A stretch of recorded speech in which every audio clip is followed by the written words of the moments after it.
Oh shit. Here we go again. Low, low, man.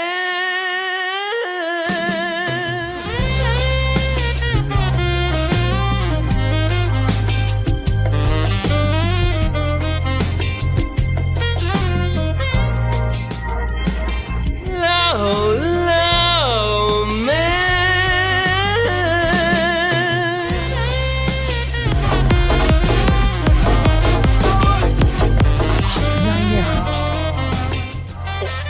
You like contracts, right? You're a contract guy. I read contracts instead of conventional pornography, yes. You are coping and seething. You just can't accept what you're seeing. Yes, you're coping and seething. The truth it is scalding, and now you are molding and coping so hard. Coping and seething.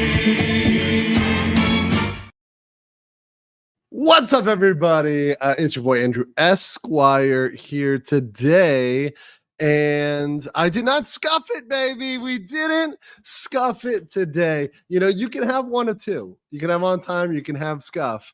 Today we don't have scuff, but we're definitely not on time. I'm like 8 minutes tardy for class. So it's good to see everybody here today in the chat.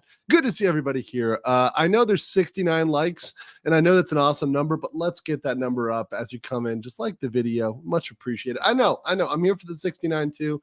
But we can get it up to 369. We can do that. The more the merrier when it comes to the 69 situation. But it's good to see everybody here today. We're going to be talking about 3 separate topics today.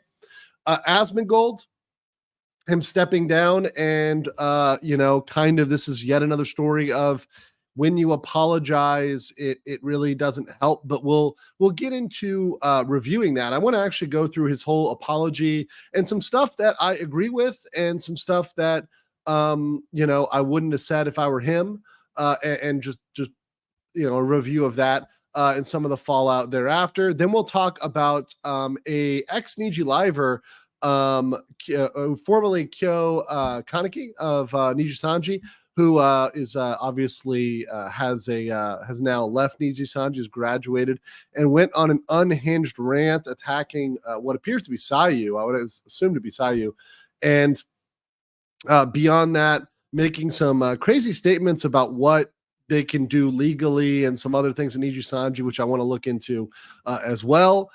Then I want to get into the X issues and changes. Now, a lot of people are focusing on block, but also there's been a lot of people messaging me about AI. So we're going to talk about both. And I'm also going to piss everybody off when I talk about that, because nobody is going to be happy, especially I know the VTuber artists and a lot of the small indies are not going to be happy with what I have to say about AI. But, I'm here to tell people facts and the law and not my feelings, right? So that's what we're going to get into and piss everybody off at the end of the stream. So does that sound good to you guys? Does that sound fun? We got a long one today. No one is ever happy. That's exactly right. That's 100% right. Mike Honey for 20 SEK says, Swedish Chrono says, Latal mindset. Hey, at least we got no scuff, right? Exactly. You get one. You get to pick one. You got no scuff today. I've got scruff, but no scuff. Speaking of which, I will be streaming later. I know I was going to do it last week, but Hurricane Milton happened, and I've been waiting for it to get past motions, but we finally will have the trial of Sarah Boone starting, which is what I wanted to cover. Now that's starting, they should be past the motions and stuff this afternoon. So I have on my schedule to start around my time, midnight. That time may be adjusted. If you go to my channel, you'll see that. So anybody wants to sit around and maybe experience a trial watch for the first time, that will be later today. So I've got that on the docket. So for those that have been waiting for that, that's coming up a little bit later. Eldon Wild says, if you're 10 minutes late, we're legally allowed to leave, cutting it close. No, you're not allowed to leave. You're forced to be here in the gulag, in the mines, where the children are, where you are. I mean, it's appropriate. It's appropriate. Stay in the chat mines. You cannot leave. You can never leave. It's like the Hotel California. You can check in, but you can't leave. Yeah, trial is usually relatively slow, but this one actually should be fairly interesting at parts, only because the lady's pretty crazy, but the pace is slower, right? The pace is slower. So that's why I'm going to try to bring on guests when I can. I've got a couple people that have volunteered to come on, so we'll try to bring them on and kind of spice it up. And I'm trying to see, which creators I can have on with me as laymen to be like, hey, what the fuck is going on here? So yeah, that's something for later. Something for later. Jinblade said, surprised you didn't scuff. That's new. I know, it's crazy.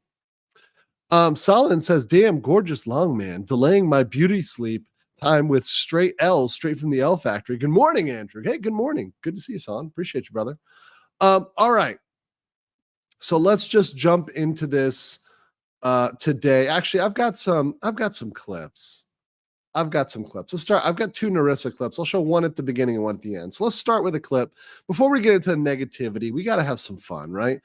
This clip was Narissa didn't expect her sister to be this cultured. Let's start with this one. This looks like a good one. I'm gonna put in some music, so just you keep doing what you're doing. Sure. You have to talk. You have to talk. Oh, okay, got it. Hi everyone. I'm not good at filling space like that. You guys are so funny. Yes, Jim Carrey is the GOAT. Don't stop! Why would you say that? Don't give them that. They're crazy. You don't know what they'll do with it. You haven't seen the porn they've made. Make more. No! It's over. I mean, yes, but More.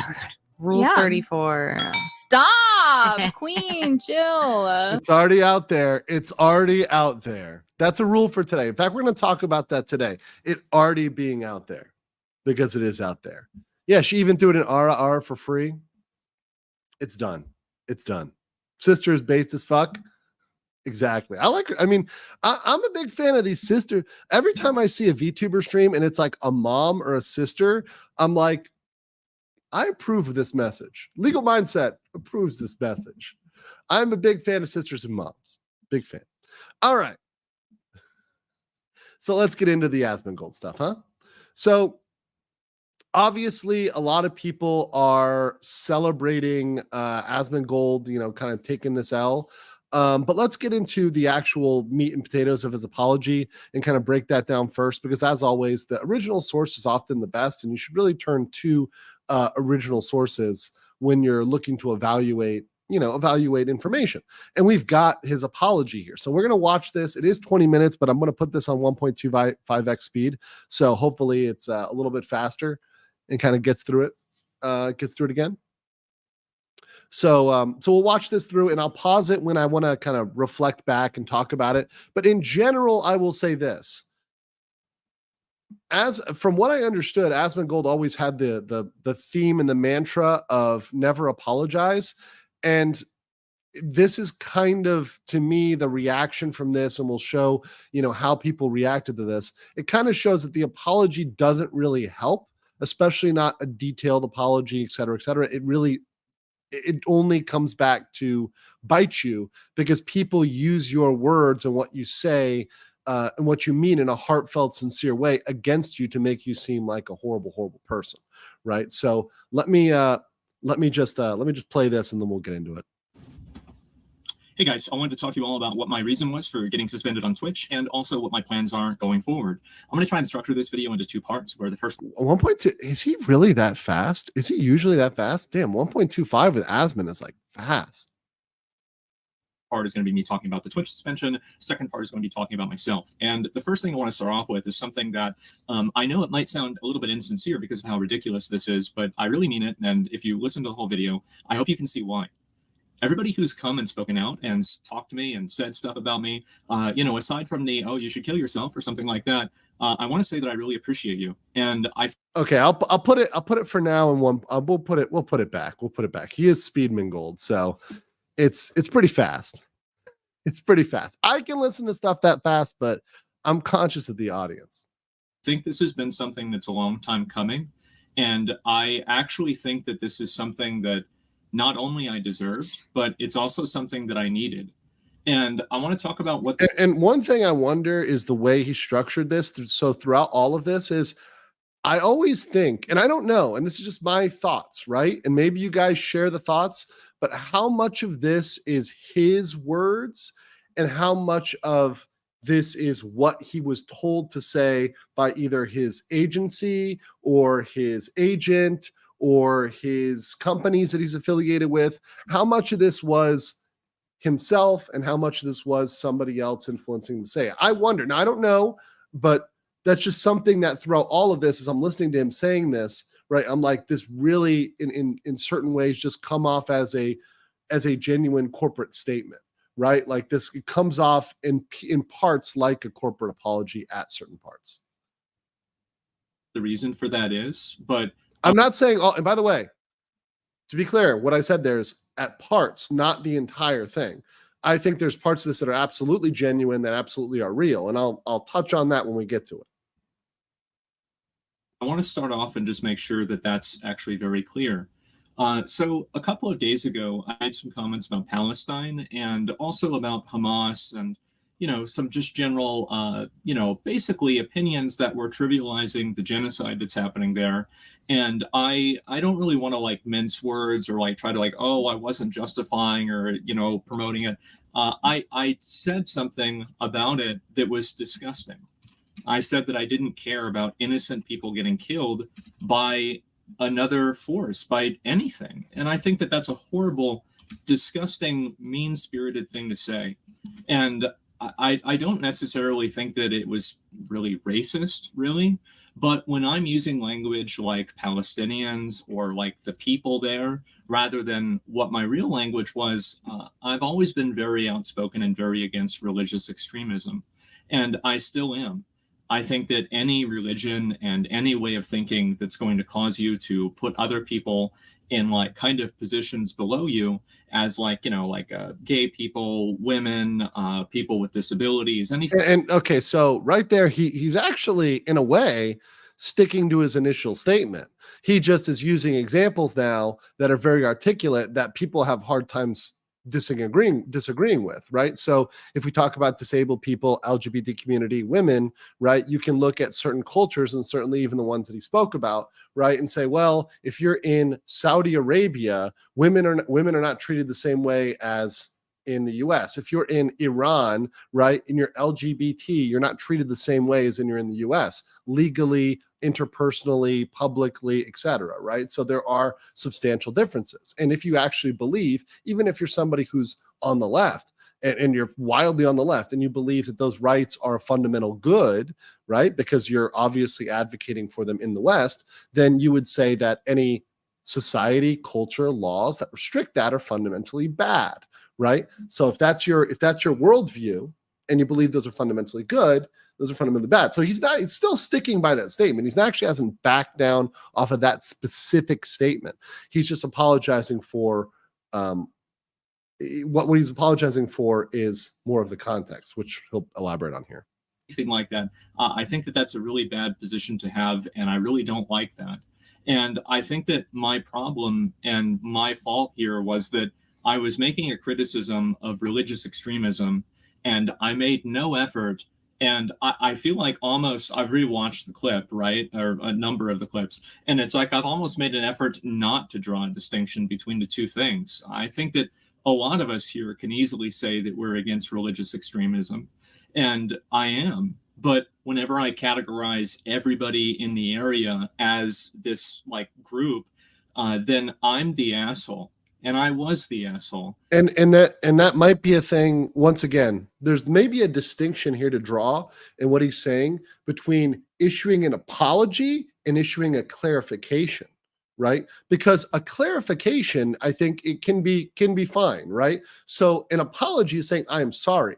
A clarification is, hey, in the context of this stream, I meant XYZ. I didn't mean XY. I didn't mean this other thing. Right, I meant X, I didn't mean Y, right? So in the context of the stream, I was talking about religious extremism.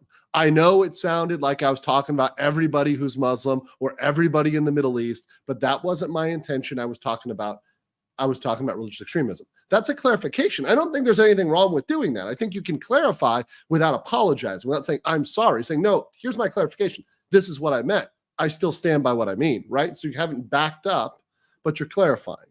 And I think that is a middle ground, right? That could satisfy a lot of people that wanted to hear some of that, right? Without having to go to an apology. I had a lot of you guys tell me that. And it's taken me, this is what's so crazy about it, is that I think this has been going on now for like 2 years. I think that I've been slowly devolving into the most mean-spirited, I don't really even know what the word is for it. Just like the most mean-spirited, rude, like nasty, like just callous, psychopathic version of myself. I think that I've been devolving into this.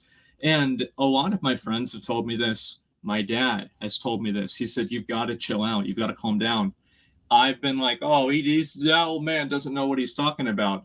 And I've finally had some level of accountability for that. And thank God.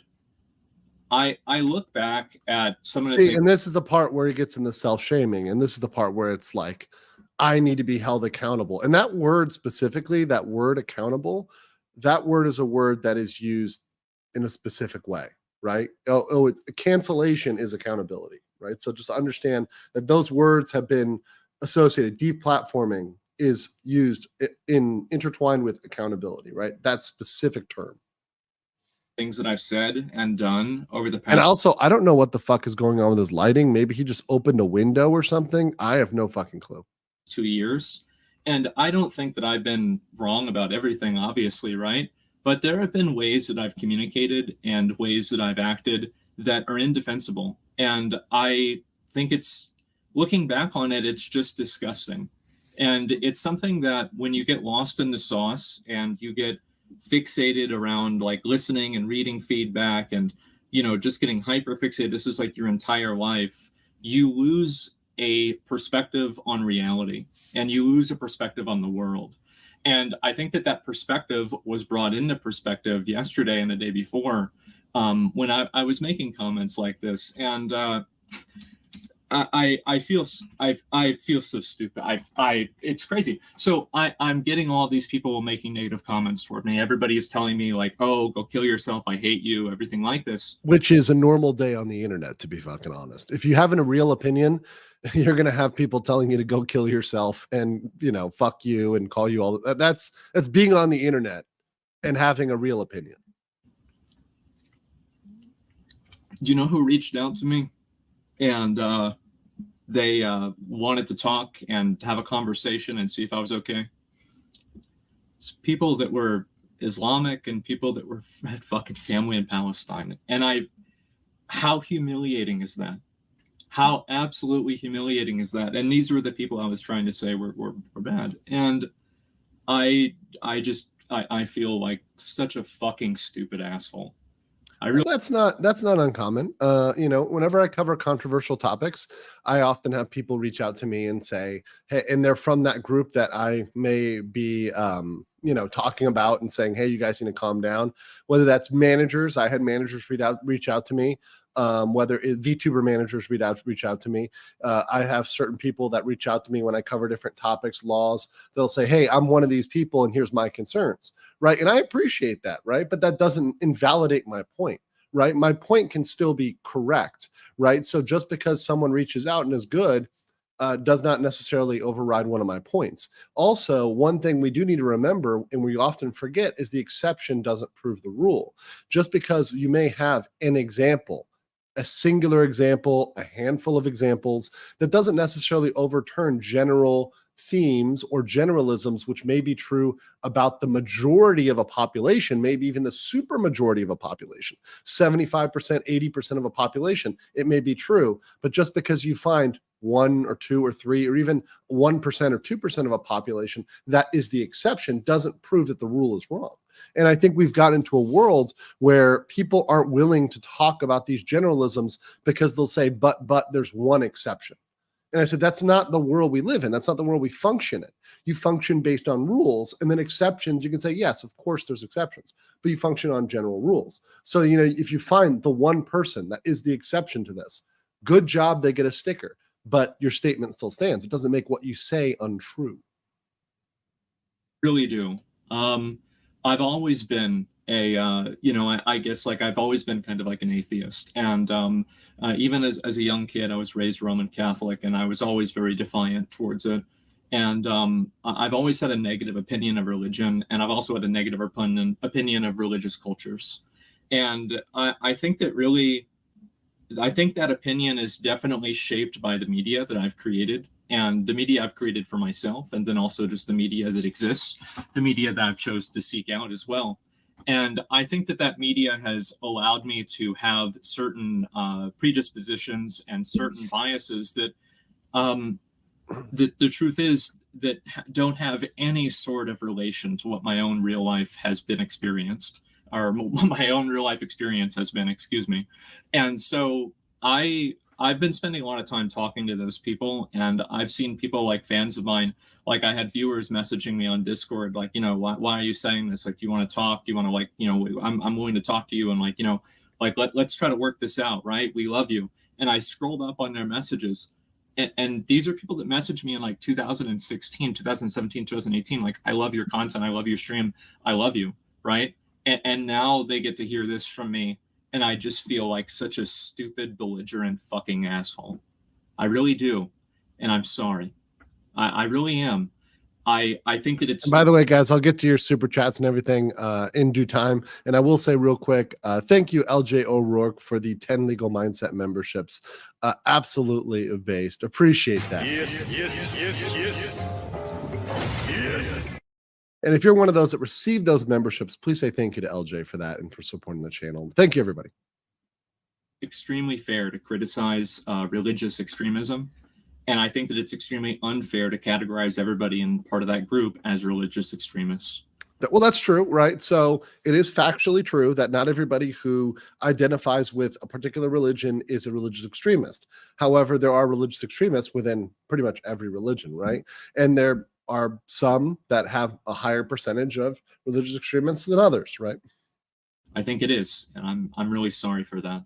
I've just been a fucking dick, and it's weird because yesterday I woke up and I didn't know if I was going to get suspended or not, and I had planned on streaming and everything, and I actually got a text message from one of my mods. They said, "Oh, I heard about the suspension. I'm sorry," and I was like, I remember I was like driving, and like, you'd think that like your heart rate would go up, but if anything, I felt more relaxed.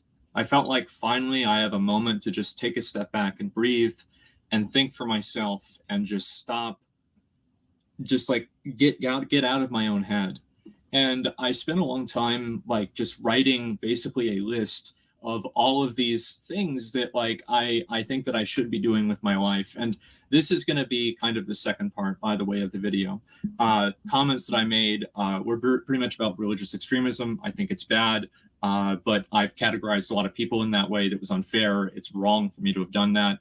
I said something that was bad. I should not have said that. I should have chosen my words more carefully. I didn't do that. I doubled down on it. I shouldn't have. I'm sorry.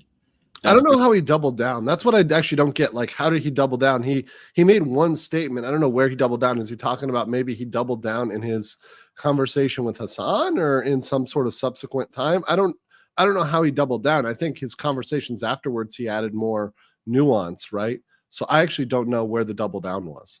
Pretty much, I was a fucking asshole. I was a piece of shit. I'm sorry. I don't know what else to say. And so, actually, I do know what else to say. I don't like making apologies because I think words don't matter. But I do think changed actions and changed behaviors do. And so you can take my apology as hopefully better content. And if you're not seeing that, I want you to hold me accountable. Hopefully this time I won't be stupid enough to ignore it. So once again, if you don't believe in apologies, then just don't do it. And the action is, if you don't believe in apologies, don't apologize, just act differently, right? Just that could come out. You could do this apology in a tweet saying, I'm sorry for what, if you really want to do it like that, you could say, I'm sorry for what I did. I'm going to change my behavior, period, done. If you really want to do that type of apology, I wouldn't apologize in the first place, right? I would clarify, but not apologize. But that said, if you're really going to apologize, you could do that. You don't need to go into detail like this.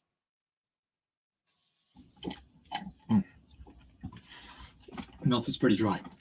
Anyway, so the second part about this is that I want to talk a little bit about like my life, my personal life, etc., and kind of some of the points that I think that I've kind of gone through to get here.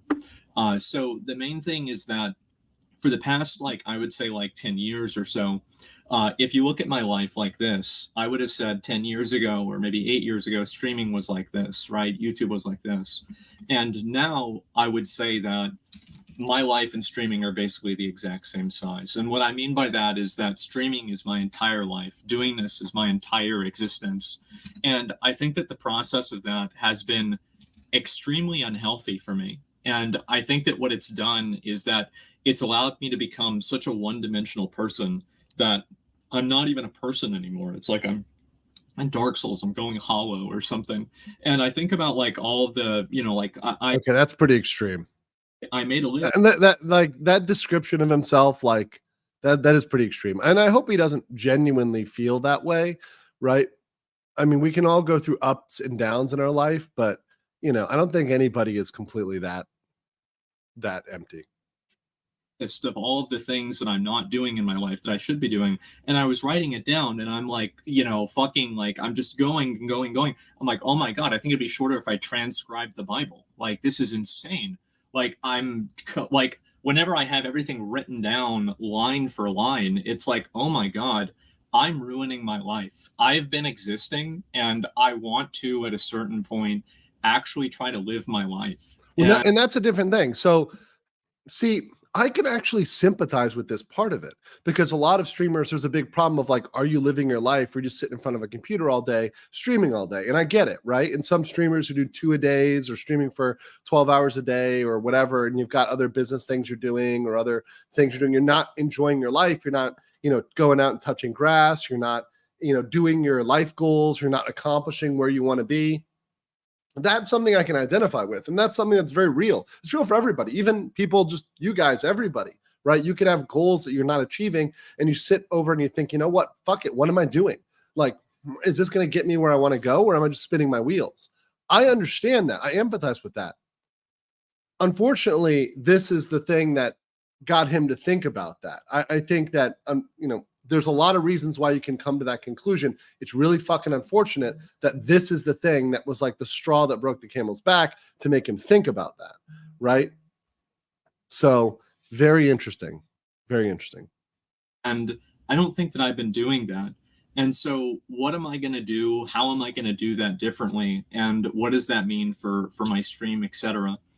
I think that I'm going to cut down a little bit on streaming quite as much. And I think I'm also going to cut down. This is going to sound like I hope I can say this in the right way. I feel like the main times that I laugh on my stream nowadays are when I'm laughing at other people.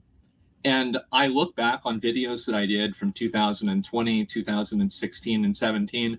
And yeah, I've always been an asshole. But holy shit, I've been way more of an asshole. Is he saying like laughing at other people is being an asshole? Not necessarily. I mean, once again, that's part of having a sense of humor, right? It's insane. And it's a night and day difference. And I've had, again, everybody in the world telling me this, including my own dad, and I've just ignored them. And finally it's like, you know what? Maybe I'm an asshole. Maybe this for having a sense of humor, for, you know, maybe enjoying the occasional Schadenfreude. I mean, that's not being an asshole. That's just, once again, having a sense of humor. Come on. This is too far. Maybe I need a course correction, which is why I think that like getting suspended in this, I hope that it's one of the best things that's ever happened to me. And I don't know whether that's going to be true, but I'm going to try to do things differently and make sure to live up to that reality. And so what are those things that I'm going to be doing differently? The first thing is that I think I'm going to try. I've been very much trying to like maintain a consistent schedule with my stream, and I will continue to do that.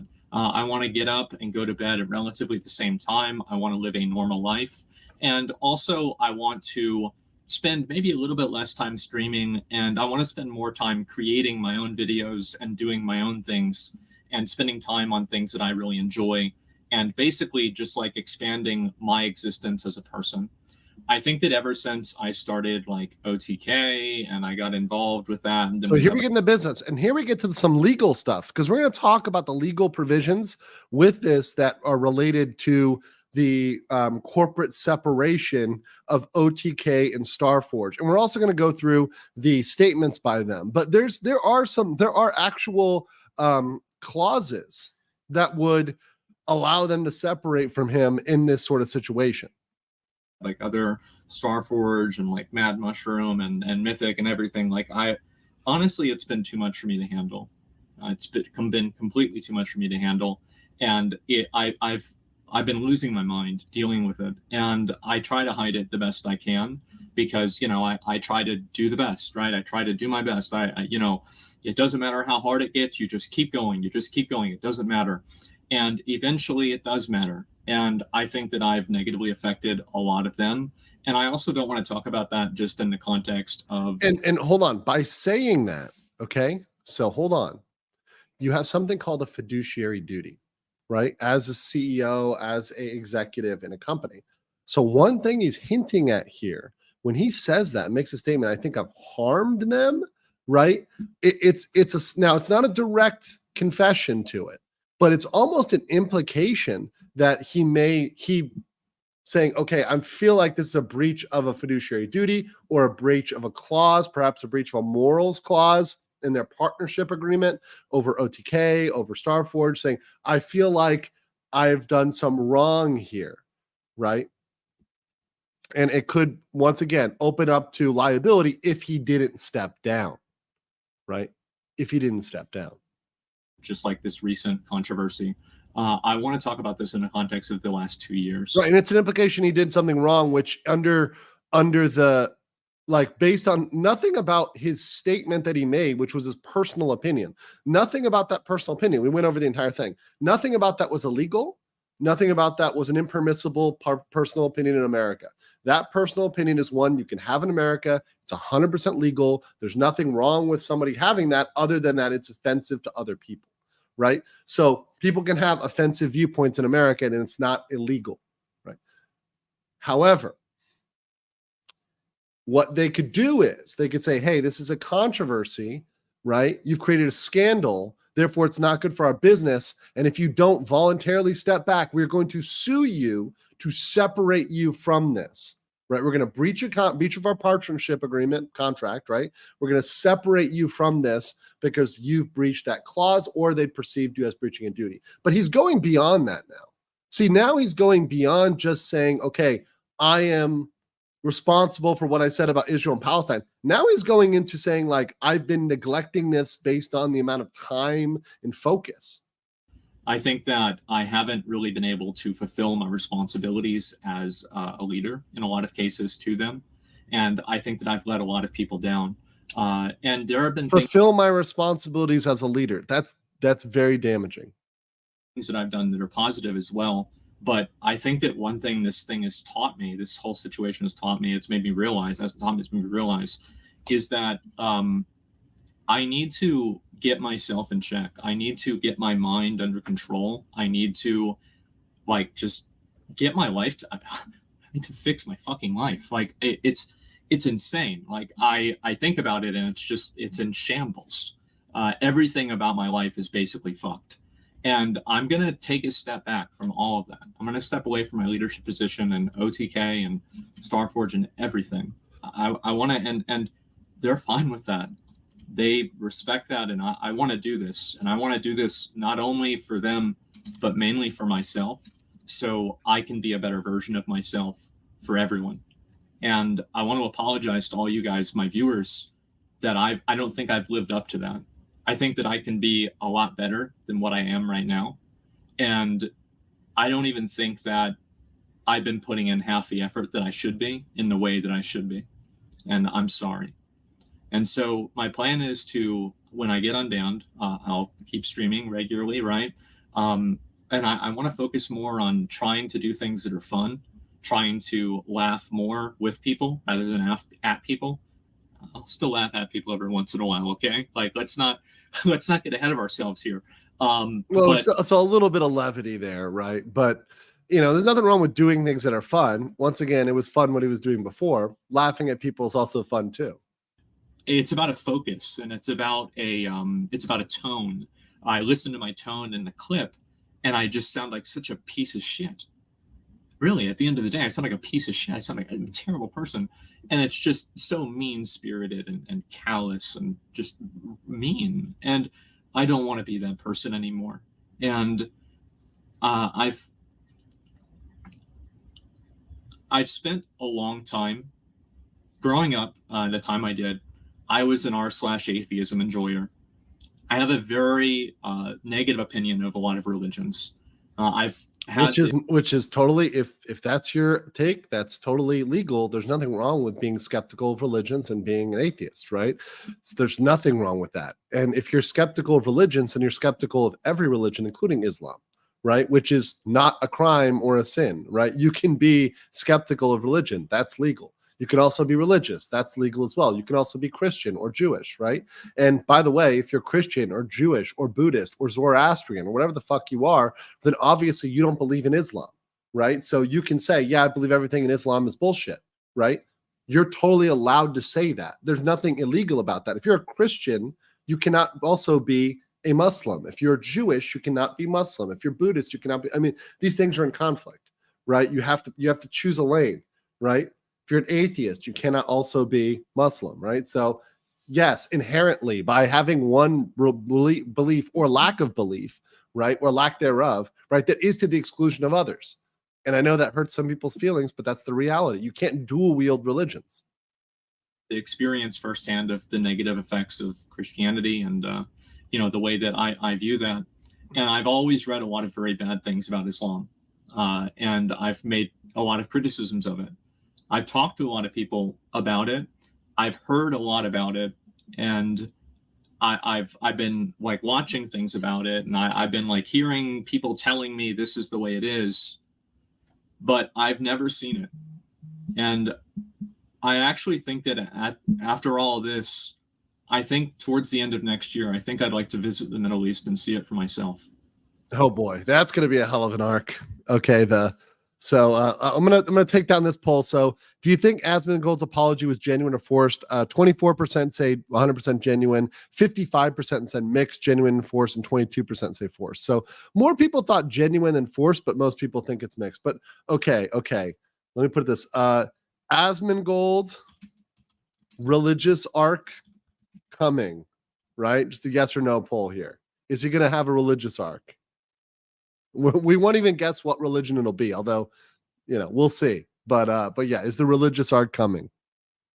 I want to see it for a historical perspective, right? I would love to go to Istanbul in Turkey.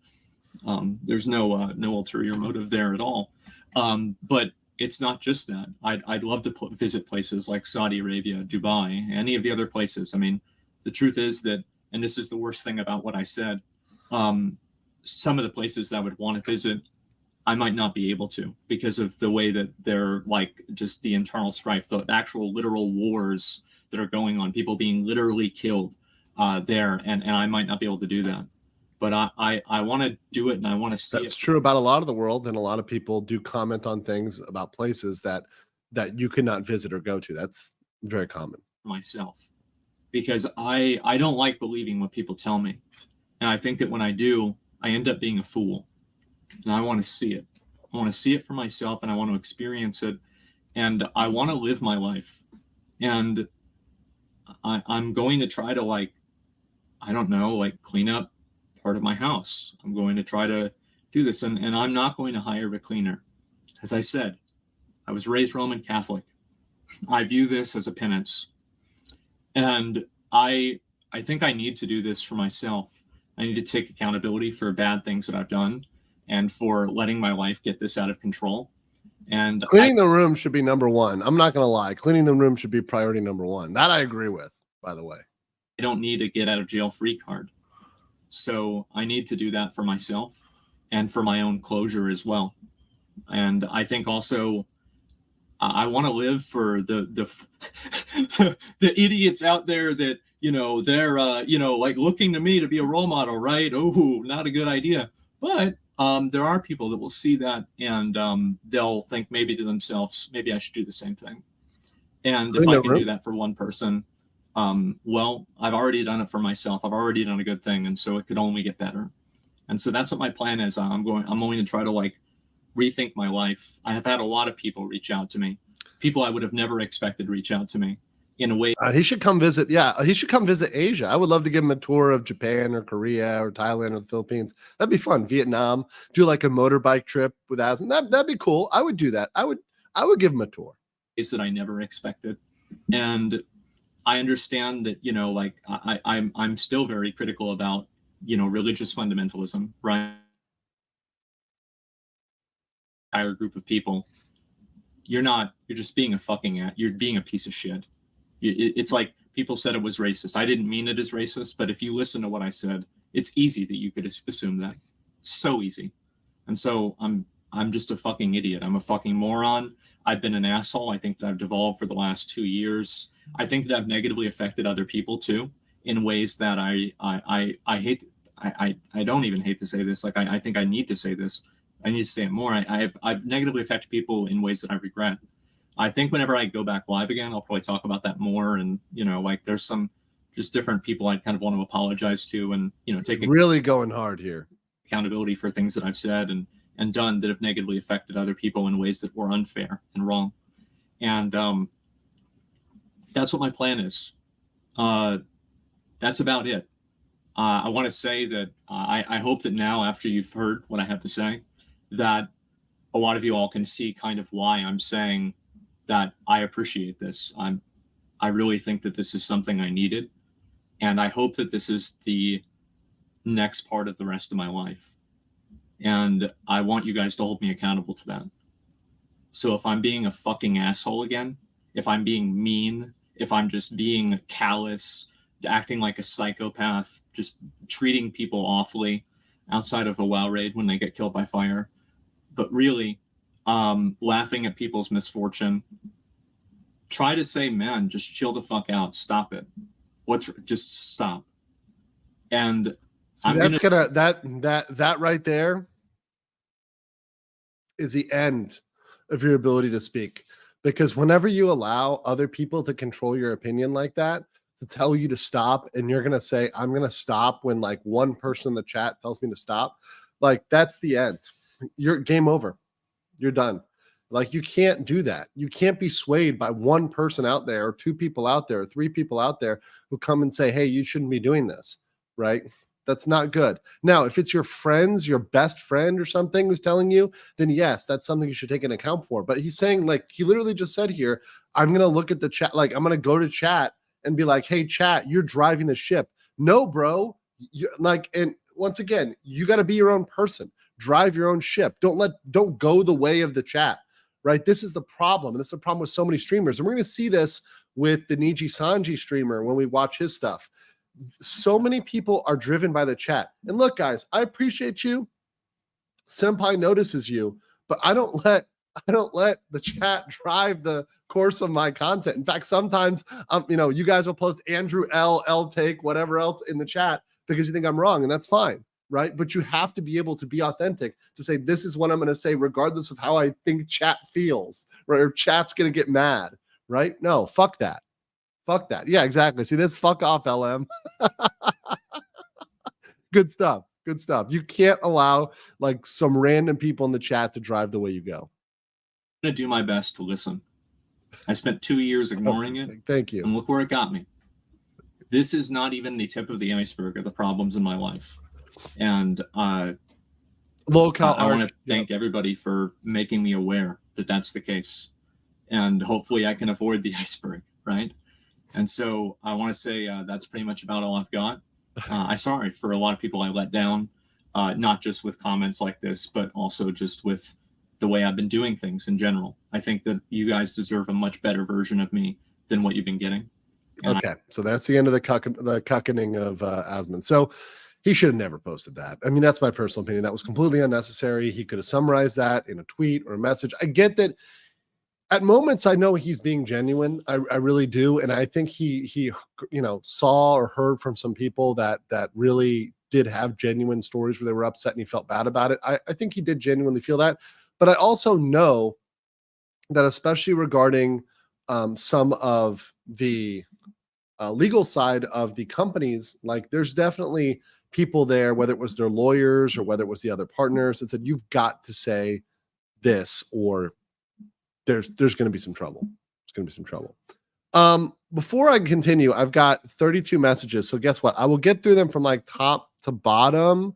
And I will get through some of those right now. Also, welcome Alfonso Oro as a new member.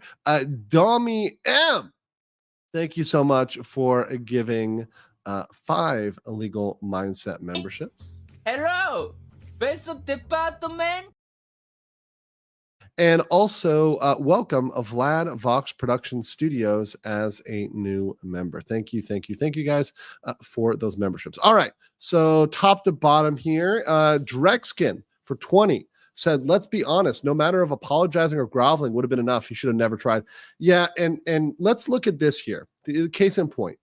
This is a post that was forwarded by Hypnotic, a good friend of the channel. So this is post-apology, right? So look what this motherfucker had to say post-apology, right? So provided that Asmongold actually lays off hate spewing. So first of all, saying that he was hate spewing in the first place, Asmongold was not hate spewing beforehand, right? Maybe his comments, sometimes could have used more context, whatever. Okay, clarification, maybe. But hate spewing, no. What he did was not hate speech legally. It was not illegal, illegally. It was an opinion that you're allowed to have, even if it's offensive. The content creator meta is about to change, so people better learn. Look at this. Look at this paternal speak. People better learn to talk about things they like. Unfortunately, I don't think it'll be long before he falls off the wagon. Hate is a hard habit to kick, right? So once again, you can't make these people happy, right? These haters, and especially these people that are know-nothings, they're zeros, they're fucking losers, they're never going to be happy. They just want to drag that person down to make themselves feel better, right? Your apology is not going to help these people. It's not going to change their mind. So I completely agree with that take in terms of, not allowing people's opinions like that to sway the way you react. Area Champion, welcome as a new member. Zinni says, Asmon's about to have his iTubs arc. Also, Pie Baker says, you don't let your chat run your stream. BS. Now drink until you're Nick. No, I am not going to drink until I have a coke whore mistress and, get arrested for abuse of children. No, that's not going to happen. Bad News Badger for 100 Danish krona says, I don't know Asmon personally. I'm an understanding of him. I don't think there's anything he said that he does not agree with. Also, I'm sure the script has been passed through, edited by a lawyer. Maybe. Actually, I don't know. He may not have passed that through a lawyer. Honestly, I'm not confident that he passed that through a lawyer. I wouldn't have mentioned the parts about certain things with responsibility regarding his positions at OTK and Starforge. I wouldn't have mentioned that. He may have, though. It's possible, but I don't think so. My feeling is, after listening to that, he didn't go through a lawyer. By the way, 66% of you think a religious arc is coming. It's not coming. 34% think it's coming. So Jesus Asmon is happening according to 34% of you, and the rest don't believe it. Mestosis says, could it be since his mom died 2 years ago, he's been really abrasive and aggressive? Now he's finally seeing it and trying to stop that from spiraling down, therefore apologizing to everyone. That could be it. That could be it. I mean, a death in the family does impact people. So could that have impacted his behavior some way? I think that's definitely possible. When you lose somebody in your family, it's big. I mean, when my father died, it took me a while to get over that and to kind of process that, right? You go through the stages of grief, right? Denial, bargaining, acceptance, right? There's a lot. I mean, deaths are a big emotional impact. Don't ever underestimate the effect that will have on you. Blix Krog says, what is the likelihood that people who contacted Asmo are part of a planned struggle session to shame him? Could be. I mean, there's always those people. Remember, there's, especially on the internet, especially if you're as big as Asmon, there are a lot of trolls. There are a lot of people that are A-loggers that have horrible intentions. You have to be aware of that, right? I mean, look at the whole Christian saga, right? I mean, you know, I'm not saying Christian is unculpable, but certainly if you look at, like, for example, the Christian saga, there were certainly people that were leading him down certain bad paths along the way, right? So you do have to be wary of that. You know, be wary of the gay ops, be wary of people that are trying to get you, right? That are trying to put you in a bad position. It's true. CPTT Tanker Joe said, hey, Legal Mindset, no, it's off topic, but I sent you an email containing info on the NASCAR lawsuit, including a publicly available court document when you get a chance. Appreciate all you do. Yeah, thank you. I know that not as many people are interested in that, but I will try to loop back around that maybe when there's a response and there's other stuff that's coming available. So I will keep an eye on that. Thank you. I do thank you. I'll get a couple more of these and then we'll continue with some more of this. Wildcade says, what about Matara-kun being the first VTuber to join Powerhouse WME? VTubers crossing the mainstream. Let's go. Yeah, and there's some big W's to be celebrated, right? And that's a kind of separate stream. I want to talk about Matara and WME. Today I'm talking more about L's, but there are W's in this world, and there are things that are coming out that are big wins. Serrano Guardius says, if you picked up Oyokodan, you never leave hungry. Empty, but not hungry. Thank you. Dr. Wawi says, apologies should never be for anyone else, only for yourself. At the end of the day, the only person's emotions you control is yours. Yes, this is locus of control. Focus on what you can control, which is yourself, not on other people, right? And how they feel about you. You're not going to make them like you because you apologized. No matter how much you apologize, they're still going to hate you. They're still going to revile you. Even if you change your stance or back down, they're actually going to make you look like an unprincipled person. They're going to use that against you. Peter Butchins says, what I like about the video is that it's not the classic deflection justification, but proper reflection. And not just about this incident, but in general. And perhaps he was overdue for some of that reflection, and perhaps he did need to have some of it, but I do think it went further than it needed to. And I think some of that reflection could have been separated out from the apology, right? Or the clarification, whatever. You do the apology, clarification, and then you do the reflection separately, right? Because it's good reflection if you want to genuinely change and that's what you want. But if it feels coerced or it's coming as a result of that, is that a genuine reflection? Is that a genuine change? I don't know. Bram Burek for 50 Czech krona says, I saw the whole video. It felt super weird and different than the usual him that you'd see on stream or other videos. Weird attitude overall. It definitely isn't normal Asmon or peak Asmon. It felt weird watching that, right? It felt like it lacked the confidence and assuredness of Asmon. But also when people are reflecting on themselves, obviously they're showing a different side. So my friends who meet me in person, they say, often, Andrew, you're much more chill in person than you are on stream. And I say, yeah, that's because on stream, I'm covering a really exciting topic that I get worked up over and I really love it. And I'm engaging in chat. So there's a lot going on. I'm really like excited about it. But they're like, in person, you're just very relaxed. I'm like, yes, because I'm not streaming at the time, right? People have different personalities in different circumstances, right? So it's very interesting. It's a very interesting dynamic. Payne Cabal says, could you please have a panel of VTubers and artists about AI art to give us main perspectives? I will. I'm going to give my perspective, and I think a lot of people aren't going to like it, right? But if people want to talk about it or they want to, they want to engage with me, that's fine. The one thing is I don't have panels often, or I don't do that because they often issue in fights.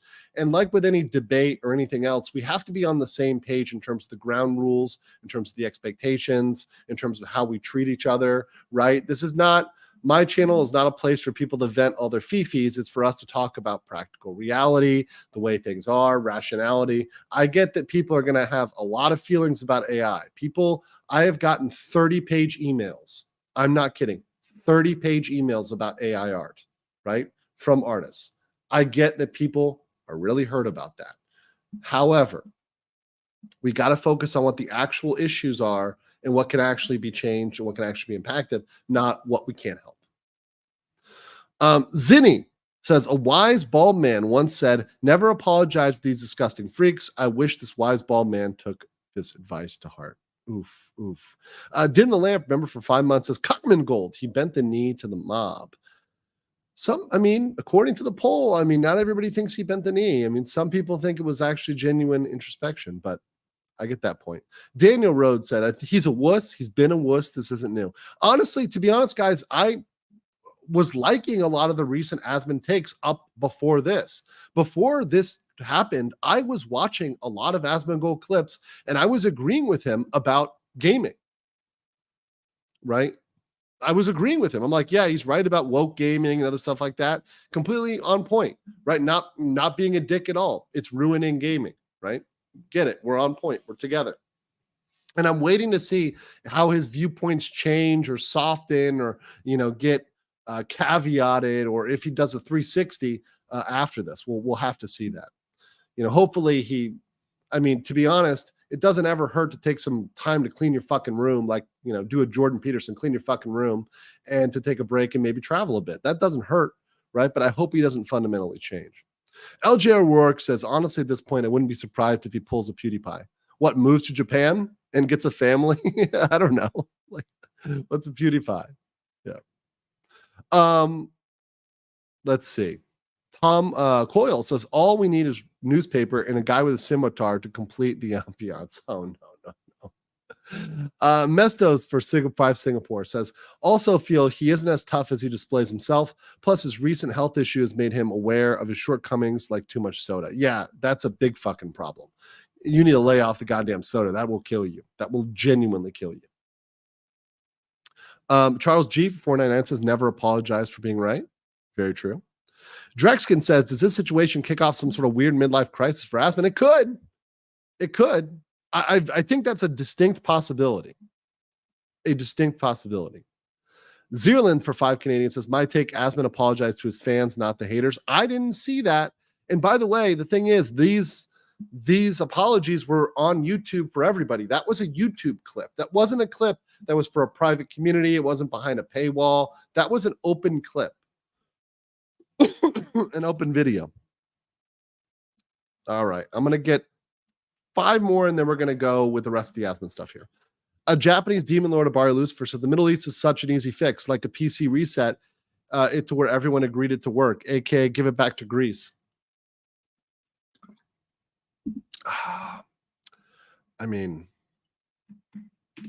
Okay. I think there'd be a lot of emotional damage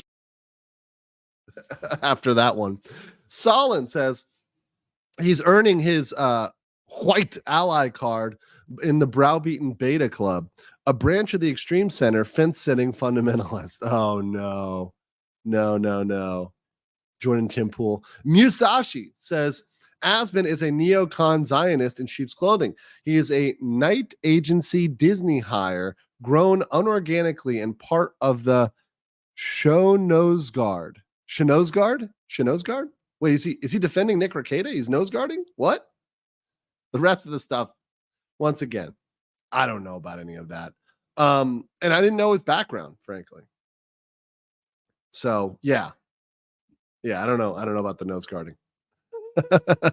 Musashi for €5 says, well, but he does exceptions. He never criticizes the Talmud ban, people pointing out the inherent extreme genocidal nature of Jewish messianism. Are we really doing Jewish messianism? Are we doing that right now? That's like a dissertation in Jewish messianism. I had a class on that, an entire class in undergrad. I was religious studies major before I thought I was going to go to seminary, right? And there's an entire branch on like around the time of Jesus and before, like the Jewish messianic movement and other movements that were, occurring around that time, plus or minus 300 years. Very interesting thing, but that's a fucking course, okay? Nick Brown says, can't have roaches living in the kitchen singing, we are family. Hope his life turns around for the best. Indeed. And last, before we can move on, Chaos Smash 64 says, think you might be able to contact him. If he comes to Asia, I would. And even if he's in Dubai, I know enough people that are there as well, enough expats that are there. I might be able to contact him if he gets in touch with the local community there and starts talking to folks over there. William says, Andrew, I'm driving to play a VTuber clip at the end of the stream. I have it queued up at the end of the stream for the people. Danny also says, can't believe you don't share 100% of my thoughts. Damn it. No, no, no, no, no, no, no. Wait. Wait. Wolf and Wing says, drive the ship into an iceberg. And then Hugo GXC says, if you let your audience lead you, you'll end up like Brad Taste. Who the fuck is Brad Taste? Should I even Google this person? Brad Taste. I've never heard of this person. What the fuck is this? Oh, have I seen? I think I saw this. I've seen this guy. Okay. I'm like, who the fuck is this? Okay. All right. Let's continue. People are just laughing, lol, Brad Taste. Okay. Let's get about the rest of Asmon stuff. So right now we got fellow co-founder of Asmongold's organization, Tips Out, has spoken out about the streamer's comments on Israel-Palestine, describing it as dehumanizing. So when you're having people in your own organization speak out, it's actually really bad. First of all, it's very unprofessional to do if you're currently working, especially before he steps down, to make a comment like that. Frankly, I lose a lot of respect for that. And also, all of these organizations from which he may back down on, I'm telling you right now, we're going to talk about OTK and Starforge. They're dead. Now, are they dead tomorrow? No. But they're going to be dead, right? They're not going to go anywhere. They're never going to get that big. He was the guy in the influence that was pushing that boat, right? Pushing that project. Without the main person that is driving that, right? Even if it's just by name recognition, brand recognition, you're going to lose out. It's just not going to be as successful, right? It's going to be a piddly little thing, right? It's not going to hit the success that they wanted it to hit, the projections they had. So let's look at Starforge. Now, Starforge probably had the most cucky. It's also, OTK is pretty bad as well, but here's the Starforge statement. This one, what really, let's read this. We have spoken to Asmongold and mutually agreed to part ways. Well, you would have to without suing. If one of them didn't agree, then they would have to sue. Starforge unequivocally rejects all forms of discrimination, hatred, and violence. We stand by and align ourselves with those around the world seeking to foster acceptance, unity, and dignity. Once again, I don't think this is needed. It implies what he said was a form of discrimination or violence. First of all, why the fuck would you put violence in there? Because there wasn't really any, his words were not actual violence.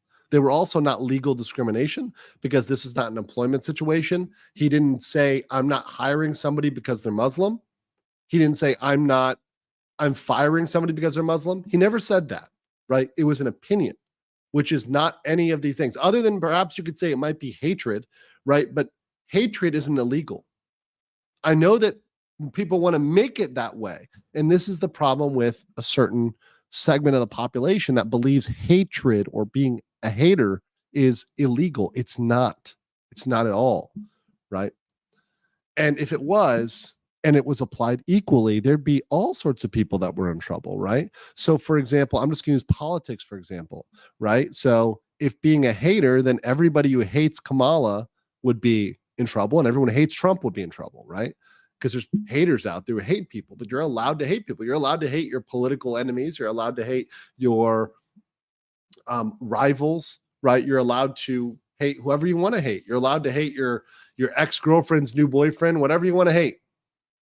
It's up to you. Or you can not, right? I don't hate that many people because hate takes too much effort and I'm kind of fucking lazy, right? I'm like kind of too lazy to hate people, but like hate is too hard for me.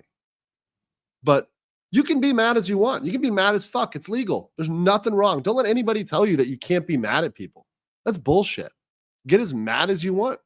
Get as mad as you fucking want. It's totally legal. If you're happy being mad, do it. Get mad as fuck. Number one hater. Yeah, you can be the number one hater. Right? Okay. Next, we have OTK. Let me get two of these. I'll get three super chats, then we'll go. Blix Krog says, Asmon replaced K's with Hassan on the cuck chair. Oh, no. Oh, no. Oh, Hassan in the cuck chair. Oh, man. Zathra says PewDiePie stood his ground when the mob came. Yeah, and it's good to stand your ground. You should stand your ground and say, you know what, I'm not going to budge.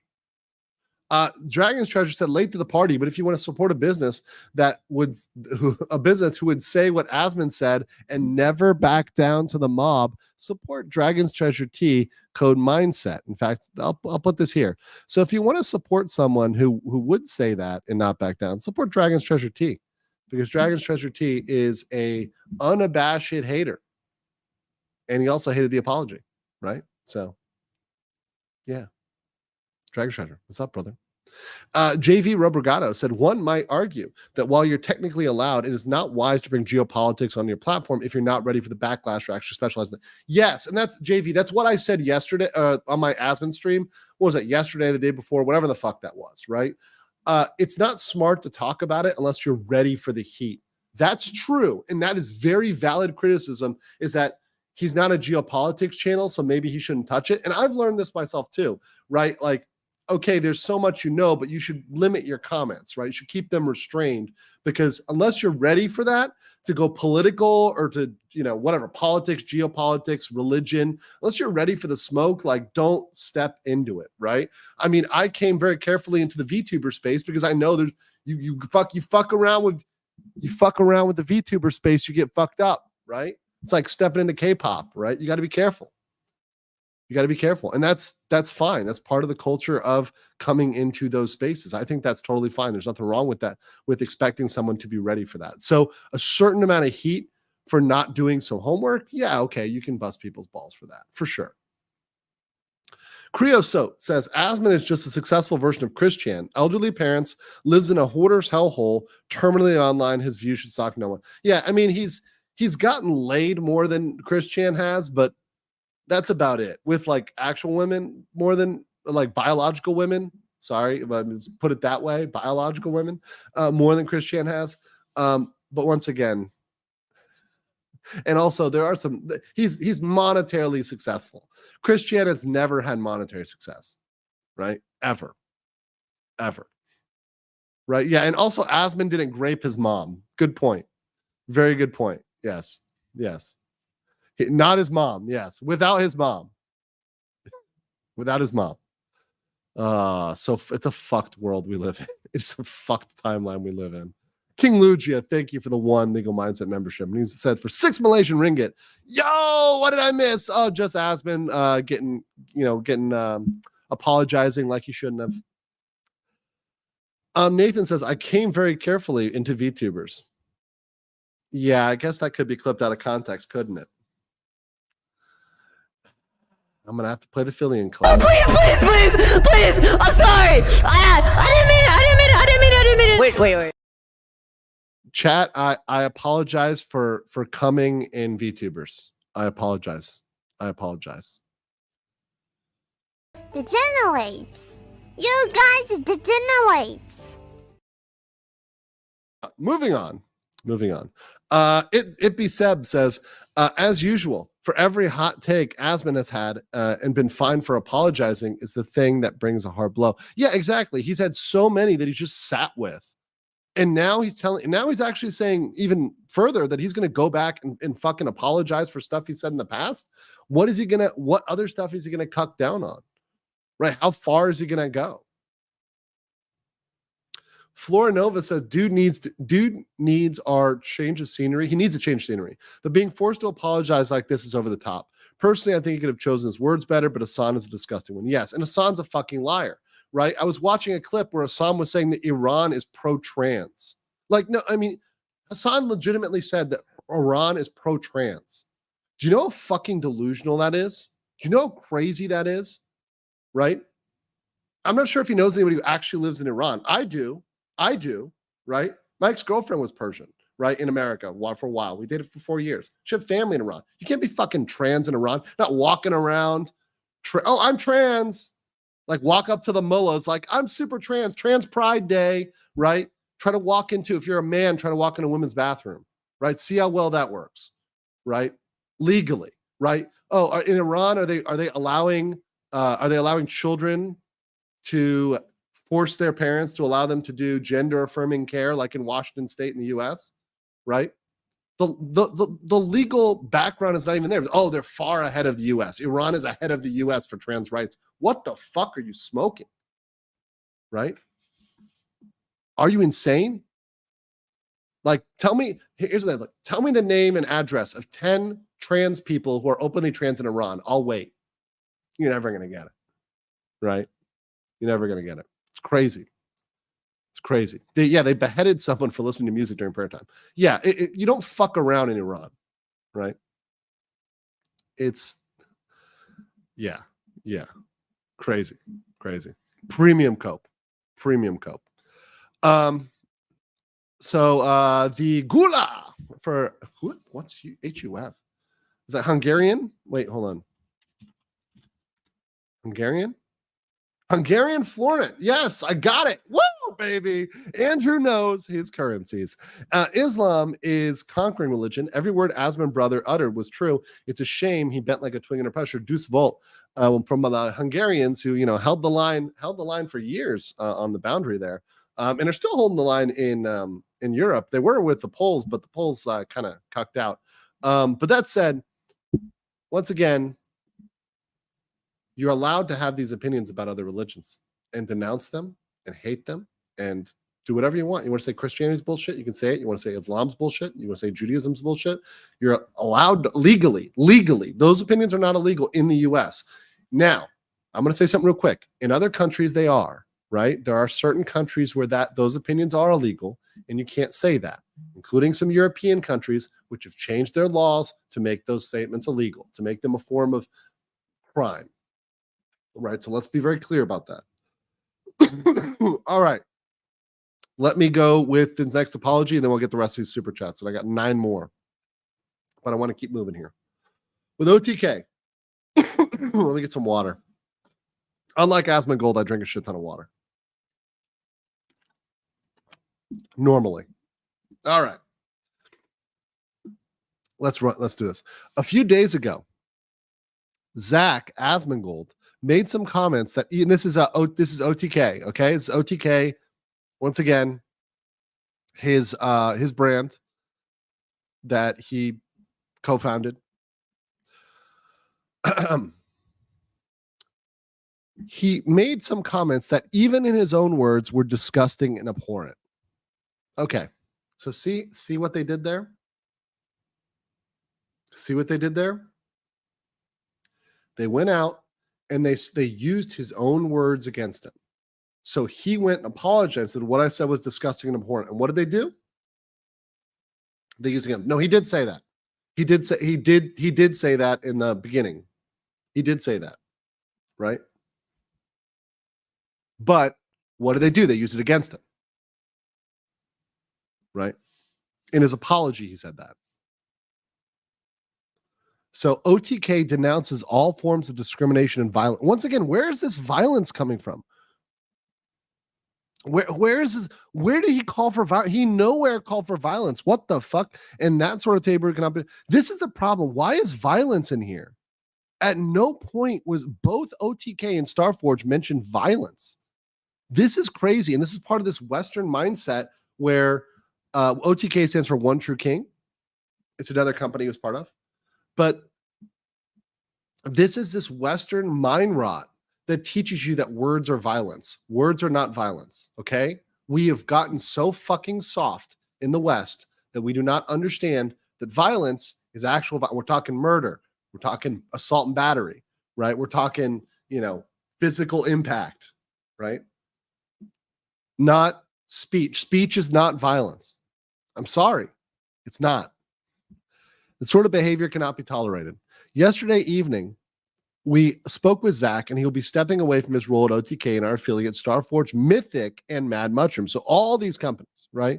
In our conversation, Zach vehemently expressed his desire to change his life and broaden his perspective.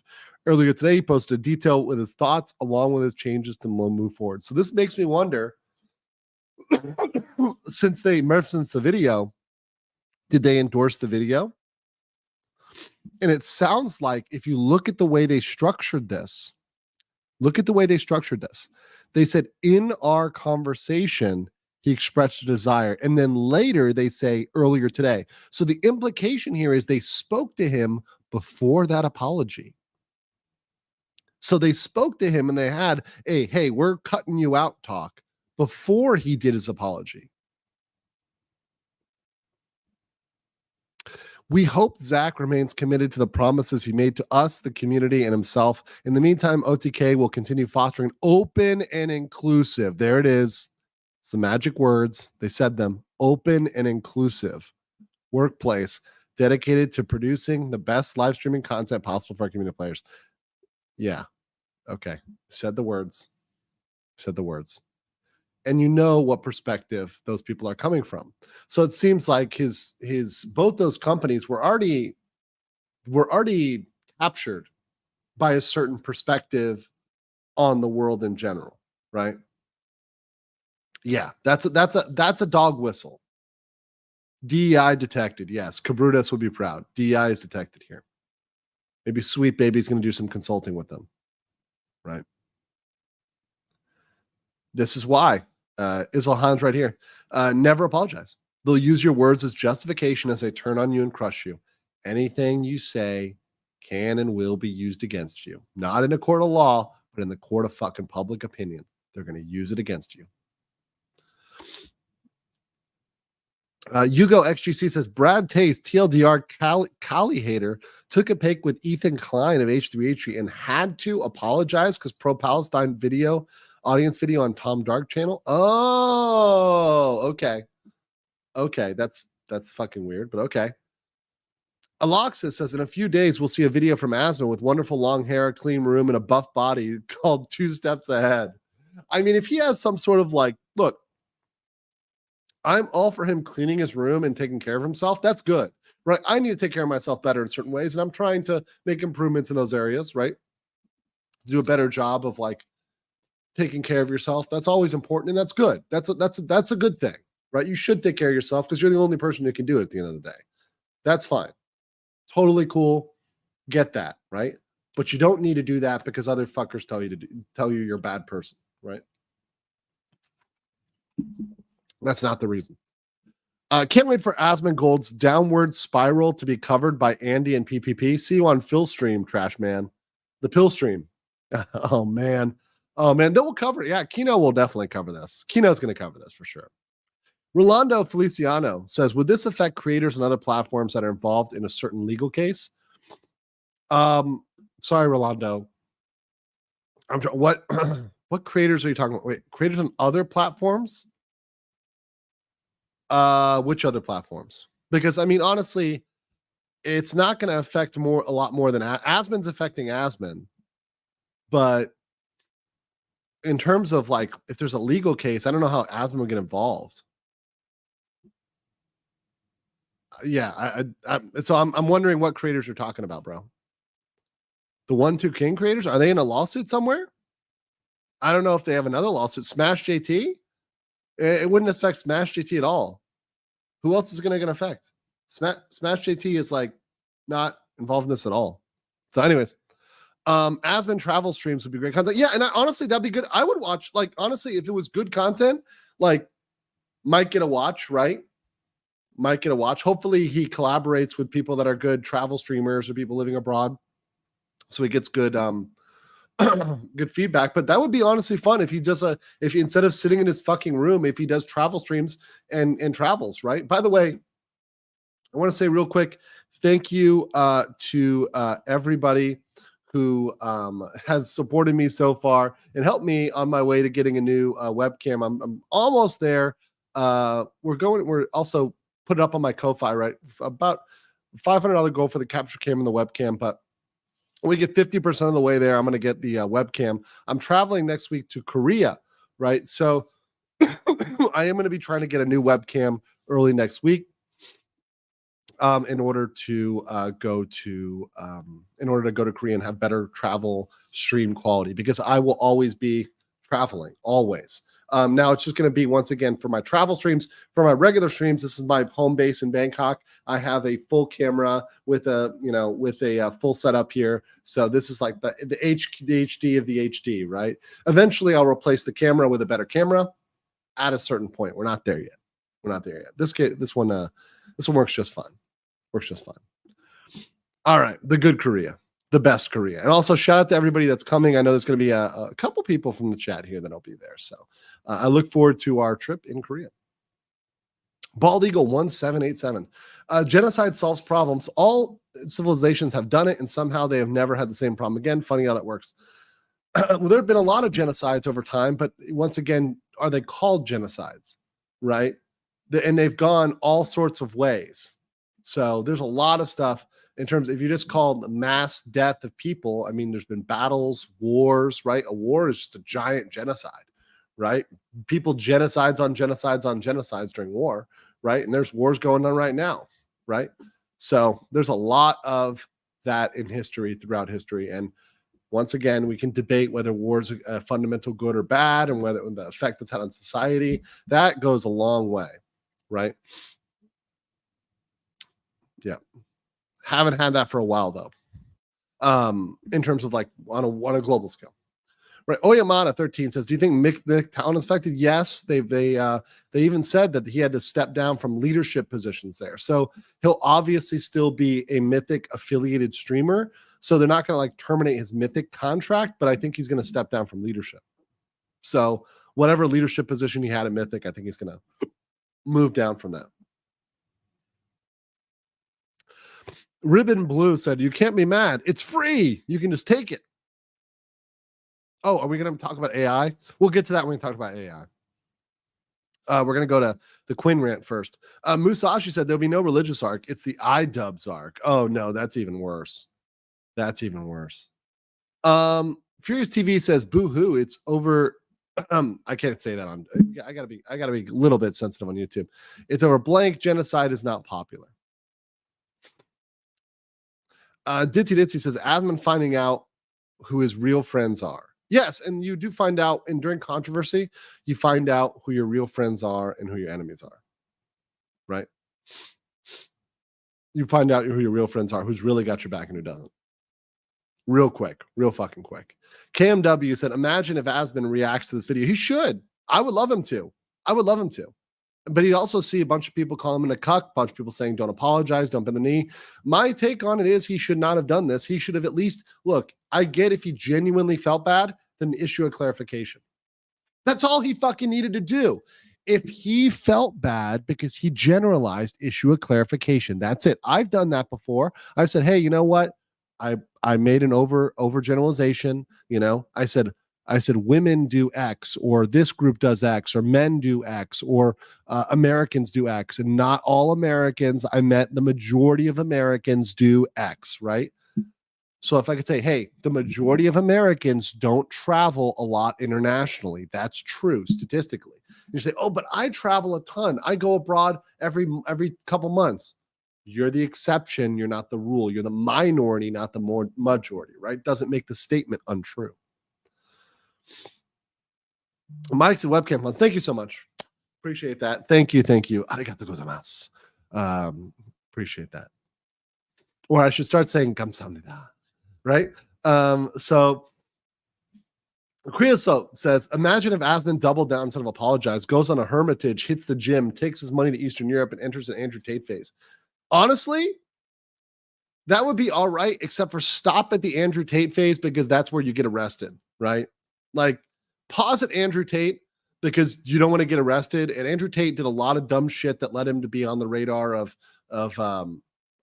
international justice organizations, right? So like, I'm with you up to the point where it gets to Andrew Tate. He fucked up. And yes, I appreciate you clarifying. We said Andrew's a dick bag and then saying not Andrew you. Yes, I get it. You meant Tate. I can be a dick bag sometimes too. And you know what? I'm going to keep this old Asmon clip and say, I'm a dick bag. I'm not sorry and I did nothing wrong. I'm keeping that clip, motherfucker. In memory of what once was, not what is. Bad News Badger says, an idiot abroad, Asmon edition. Oh my God. If he goes full Johnny Somali, that would be hilarious. Kigara for 100 Czech krona said, did Miskiff and Emeru try covering Slicker touching Adriana Lee on BBs? Basically SA cover, and they are still involved in OTK, but Asmon is chased out because of words. Wait, what? That's fucking crazy. So we have literal SA, and they're just rolling. What the fuck? What the fuck? That's insane. That's actually pretty insane. Okay, I didn't know that one. Thank you. But once again, we see a lot of these unequal enforcements, right? So your opinion is worse than somebody else's action. It's hilarious how that works. Yeah, I haven't seen that. Is there a clip? Can you email me that? Is there a clip of that? Like, thank you. And by the way, real quick, let me do a little refresh here. I'll get this real quick. Mick says, when Mythic tilt the scale a little and ask Rima to cover this a certain way, seems like they already have a certain opinion what they want to show. Honestly, though, I don't think they would do that. I don't want to. Oh God. Okay. Rima is my girl. I love Rima. From what I understand on the Mythic contract, it does not. I have not seen her contract. However, from what I understand, it doesn't muzzle her opinion, and you can kind of make the contract what you want, right? So I don't think that Rima, who's a very based horse girl, horses in the chat for Rima, I don't think that she would get forced to cover this a certain way. I think she's free to cover this, right? Because like these people could shit on, and I've seen content creators that are part of Mythic that I looked at them, I'm like, wait a second, these guys shit on each other.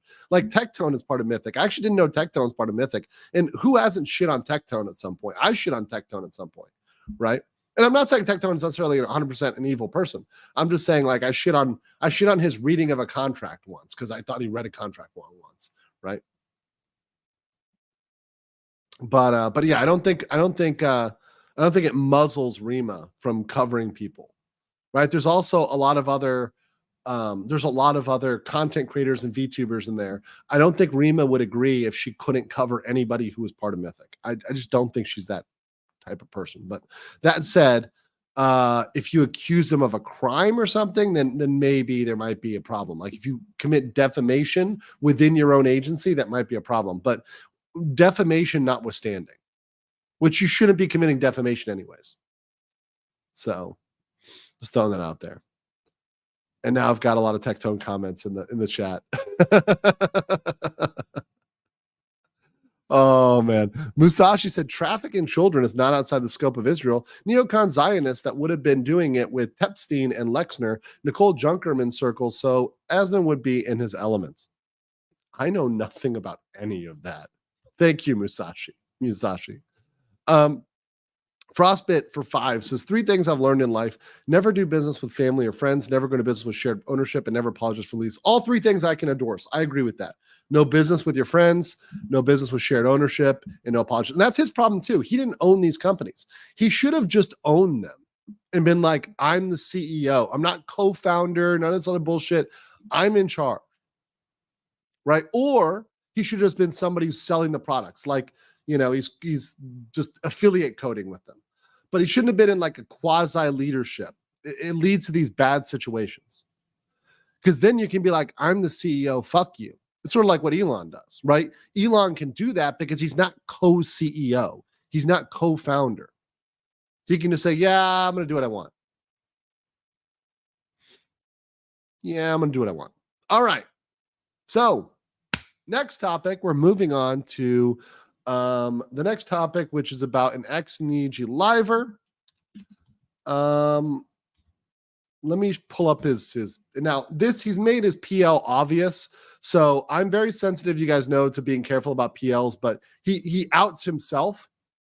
So when you dox yourself, right? You dox yourself, you know, it is what it is. Let me go back here for a second. This person, Quinn Bennett, used to be Kyo Kaneko of Nijisanji. You guys probably know Kyo Kaneko. Pull up some photos here, right? Kyo photos here. Obviously graduated and went on a very unhinged rant. Now, this is courtesy of Rima. So actually, yeah, so am I pronouncing that wrong? His name is Quinn, right? His name's Quinn. Yeah, Quinn. He made the Korea joke. This is the guy who said that there's a lot of plastic surgery in Korea. What did he say? Like they made a joke about Korean plastic surgery, which once again shouldn't have got him canceled if his audience wasn't a bunch of deranged Nijisanji people, right? If I made that joke in this chat, no one would blink an eye. We'd be laughing about it, probably. I mean, I don't know the whole joke, but essentially you make a joke about plastic surgery, right? That's not a joke, brother. It's just true. It's like, I lived in Korea. I lived in Gangnam. I lived in Apgujeong, right? Anybody knows anything about Korea? I lived 3 years in Korea, right? 2 of which I was in that specific area where there's a plastic surgery clinic every, 2 meters, right? There's a ton of them, right? It is factually true that there's a lot of plastic surgery in South Korea. I mean, of the people you meet, especially females, it's almost everybody, right? It's not even a joke. It's just a statement, right? It's a like, you can look at the statement. We can pull it up right here. Hold on. Like plastic surgery per capita. Let's pull it up. Ready to get canceled, right? And it's nothing wrong. Once again, what's wrong with that? I don't find anything wrong. I don't have a problem with plastic surgery. I don't think it's bad. I don't judge people who get it. If you want to get it and it makes you happy, that's fine. Go get fucking plastic surgery. I don't care, right? And what's wrong with it? But let's look at plastic surgery per capita. That's 2001, right? Brazil, Argentina, South Korea, number one. South Korea, number one. South Korea, number one. Oh, sorry. I'll do this. Korea, number one. Best Korea, number one. All right. So we got South Korea, number one. Argentina, Brazil, Colombia, Greece, the US, Germany, Turkey, Mexico, Italy. So by far, double the amount of like Italy and Spain, almost double the amount of the US is South Korea. Niji sisters. I got it. I got you, Gator. Hold on. I got you, Gator. Hold on. Emotional damage. It's just a fact. I mean, you can get mad about it all you want. It's just true, right? It's just true. It's factual.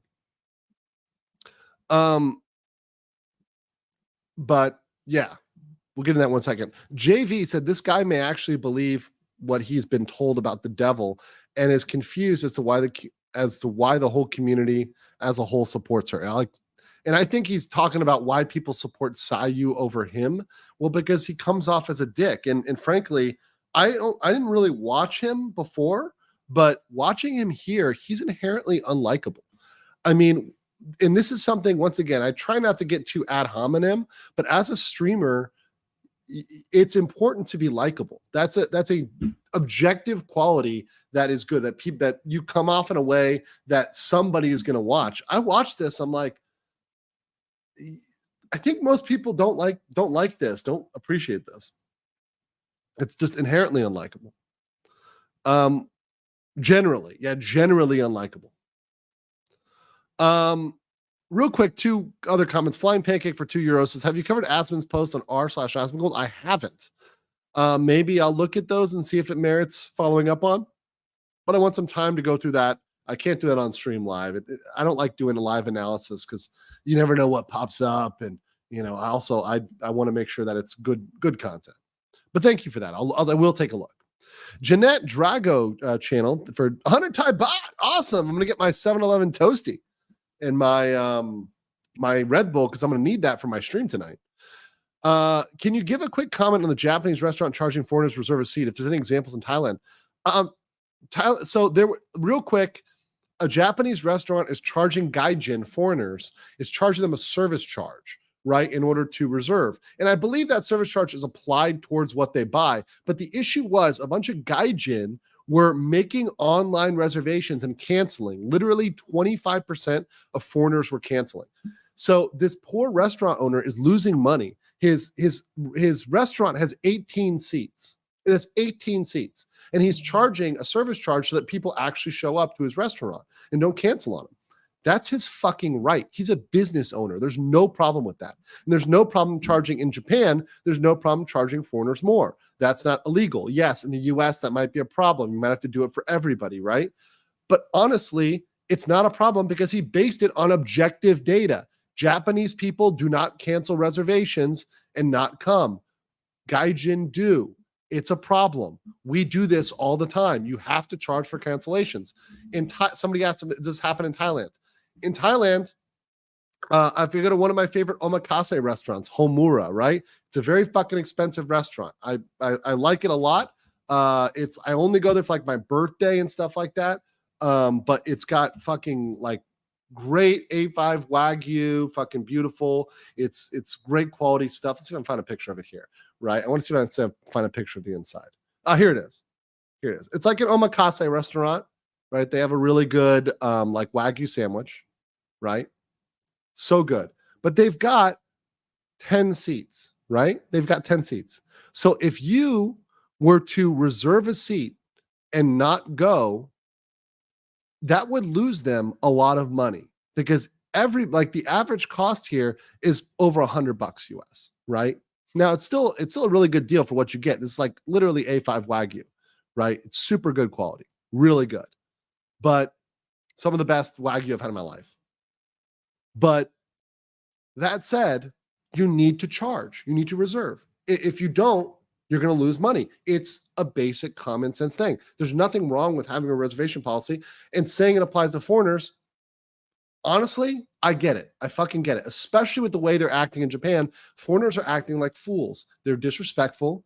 They are acting ridiculous. Not everybody, but a significant number of foreigners. So yeah, I have no problem with that. I have no problem with that. And once again, it's their country. They get to do it their way. If you have a problem with that, and a problem with the way that the Japanese apply their rules or laws, change your country, right? That make the difference in your country. That's their country. They can do as they want, right? It's my opinion. Yeah, a little bit based, but it's what it is. Mishi Laudy says, being jealous of a former colleague who is getting support after being wrongfully harassed so long is really shitty. I think it's extremely shitty. Yeah. Tatsumi said, in generally canceling last minute is dick move. Yes, but people are used to it in the US. We're used to just like, oh yeah, just don't show up to the reservation. Like, oh yeah, make a reservation, don't come. That's why even on a lot of the ones like Open Table and stuff like that, they'll take a credit card number because they'll charge you if you don't show up. They'll charge you a no-show fee. I think that's fair. What's wrong with that? You made a promise to come and you didn't come, so you should be charged something because the business lost. All right, let's talk about this guy. All right. Now, I'm going to really resist. I'm going to strongly resist my urge to make many ad hominem attacks about this guy. I'm just going to, there's so much ad hominem I could do. I'm just resisting so hard. I'm like sitting together like inner peace. Don't do it. Don't do it, Andrew. Right? But people give in to the dark side. But I can't control chat. So chat is going to do what chat's going to do, right? Chat's going to do what chat's going to do. I can't control what chat says. Okay? I can't control any of this. This is not me. This is chat. Chat are the assholes. It's just all I blame it on chat. All right, let's start here. Oh boy. Just the pose itself. Okay. Can I? No, I shouldn't speed this guy up. He already speaks too fast. Lady that was like harassing hold on. Like literally like a psycho 30-year-old lady that. Hold on. Let's start it here. So this was actually once again, real quick. Credit to Rima and Rima's Clippers. This is from Rima. Rima's Clippers clipped this and put it on Rumble. So shout out to the Rima-based Clippers, the Clipper Cloppers that that made this clip. So shout out to those guys. All the credit. I'm gonna tag Rima in the description later. Like I've had people be more charitable to like a literally like a psycho 30-year-old lady that was like harassing like a borderline barely legal adult. Then so let's talk about that real quick. So you already made an unhinged statement. So a 30-year-old lady that is that's Sayu. So now he's attacking Sayu, right? And the barely adult was him when he was 19. Right. And people say, I can't take this. I know we're not even going to have to get through all 20 minutes. Right. We're just going to get through a little bit of it, like 10 minutes at least. But the point of the matter is, when you are 19 years old, you're a grown ass man. And I'm tired of people trying to pretend that they're not legal adults when they're 19, even 18, 19, 20, 21. You're in the US, you're fighting age, your draft age, or whatever you want to do age, except for alcohol. But other than that, you're full adult. You can sign contracts like you did with Nijisanji, right? There's no difference between you and the 30-year-old, right? And I know lots of 30-year-olds that are perfectly fine. So I don't appreciate the attacking 30-year-old women as if they're below you, right? Or as if you cannot be criticized by them. It's making adults into infants. And this is the problem. And especially, I don't know whether it's a generational problem or a problem with a certain type of person, but they want to try to be infants. They don't want to try to be babies until they're 25, 29, 30. They want to crawl back in the fucking womb for half their life. It's ridiculous. like fucking the barely legal adult that like said something that was kind of petty. Like what? Yo, that shit was crazy. Also, I don't know what his accent is going for here, but it's like the most repulsive mix. And I couldn't resist that little bit of ad hominem there, but that accent, I don't know what he's going for there. That mix. LJ O'Rourke says, "Do it." And Tinkerland says, "Oh, it's 39 Daft's good friend. Remember her? Oh yeah, 39 IQ in the chat for 39 Daft." Junie for 5 says, "Generally, I find Quinn funny, but to be this way about a former colleague, that's just an ugly spirit right there. Ugly spirit." I agree. Ugly as fuck. What do you mean?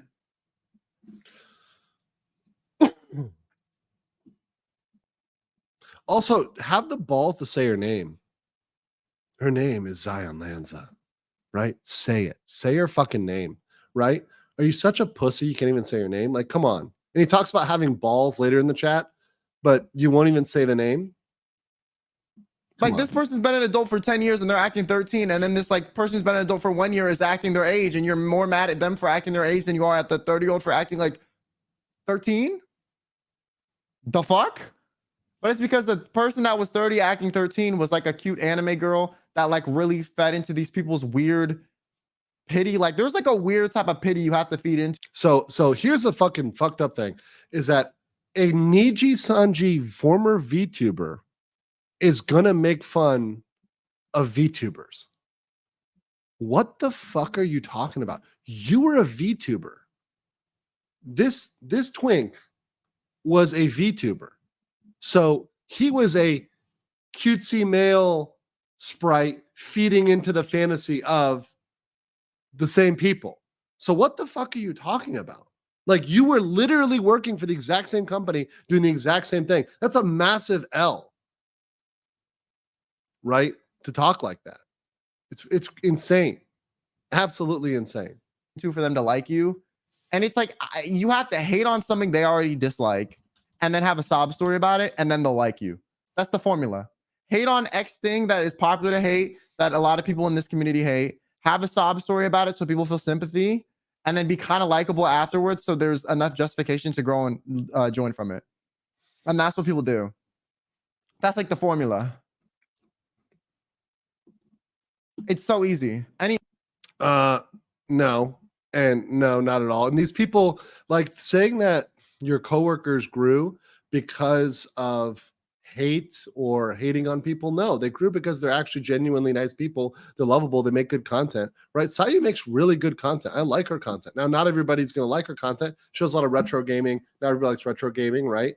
Like, but you gotta, you've got to make good content and be a positive person. If you're just a negative person, people aren't going to like you. Nicholas for 10,000 dong says, man, he's a pompous brat. Yes.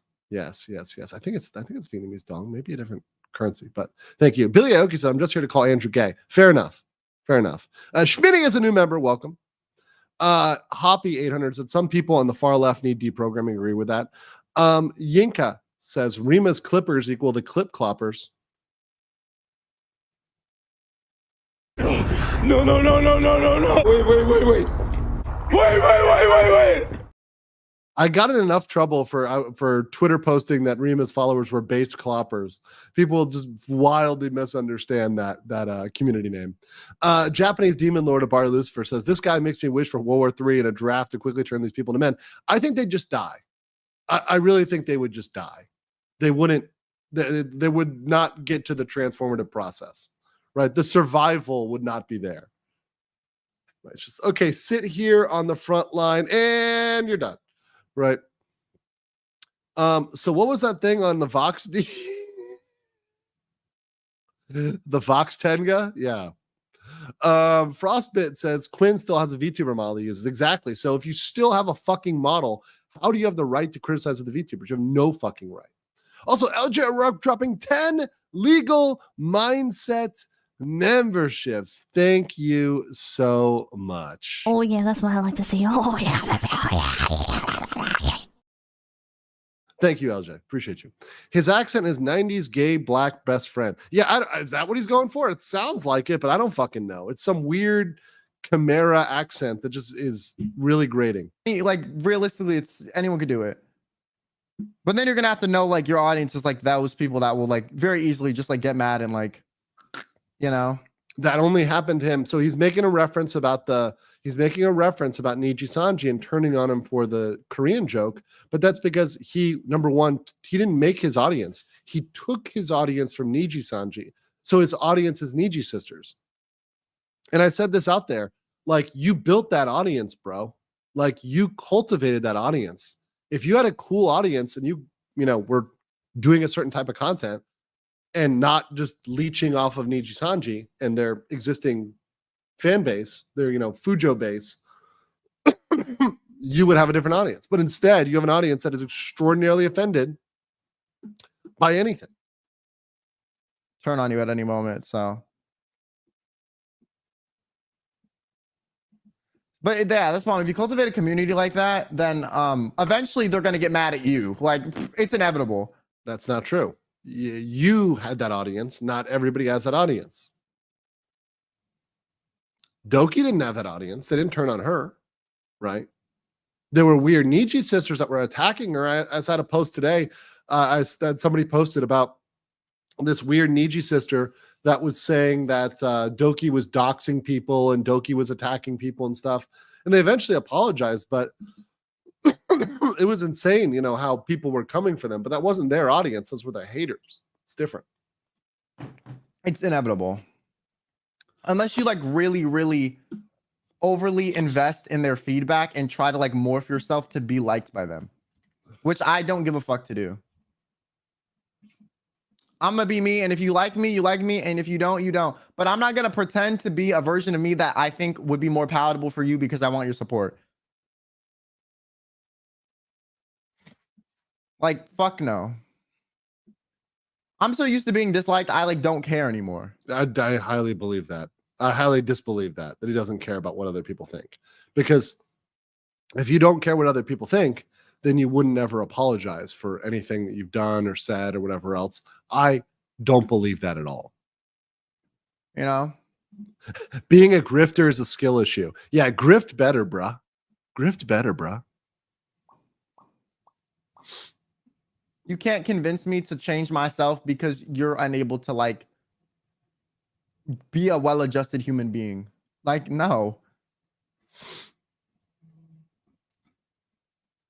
Like, people have acted in the past like I've committed like war crimes.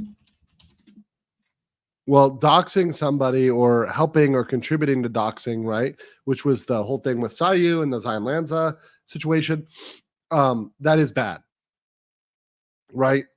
I mean, is it a war crime? Is it a war crime? Maybe not a war crime, but it's fucking bad. It's really bad.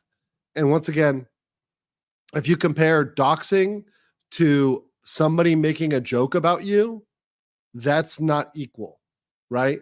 Somebody making a joke about you is not justification for doxing, because doxing legitimately can lead to people dying, right? It leads to SWATs in the US, which is the cops come to your house, somebody calls in, oh, they've got a gun, or they shot somebody. The cops come in, they shoot you. Or they shoot your dog or your sister or your mom or your brother, right? So yeah, doxing is inherently, I treat doxing as an attempt on your life. And then they're defending people that have like done way worse. Like, I made one tweet one time that wasn't a subtweet at all, and everyone thought it was a subtweet, and I got shit on for like weeks. And this one person who literally by name said fuck me got support. Even if they say fuck you, they're allowed to say fuck you. That's fine. You can, what is wrong with just saying fuck you? You can say fuck whoever, right? So fuck this guy, fuck whatever, fuck Need, fuck Vox, whatever you want to say, fuck. It's fine. That's fine. That's not doxing you, right? And I'm the petty one. Like, what the fuck? Like, that makes no sense. I'm sorry. Fuck you, Rigo Mindset. Arigato. No sense. In any way does that make sense. And like what I said wasn't even wrong either, but at the same time, it wasn't even about that person because I didn't know that situation was happening. I did not know these clips of this person saying this thing were going around at the time. Which is probably bullshit. I didn't see.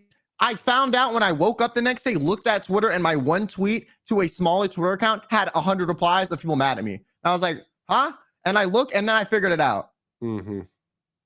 And then like the person that thought I subtweeted them, instead of asking me if this was a subtweet, decided to by name like comments that said fuck me by name. That's what he's mad about. This motherfucker is mad about people liking tweets that said fuck him. Oh, what's up, Tankrat? Good to see you, brother. This is actually a former Nijisanji liver. This is Kyo Kaneki, a former Nijisanji liver who is complaining about Sayu. Zion Lanza formerly. Now Sayu, who's my girl. I love Sayu. And once again, maybe a full admission here, guys. I have a bit of a Sayu bias, maybe, right? Because I like Sayu and I think she's a genuinely good person, but I feel like that's an objective opinion, right? I've watched her a lot and she's a genuinely good person from what I've seen and genuinely caring about her audience and other people. So I like her, right? So a little bit of a bias there, maybe. Sure, whatever. But I'm trying to relate this objectively. And once again, even if she liked a tweet that said, fuck this guy, who cares? Who the fuck cares?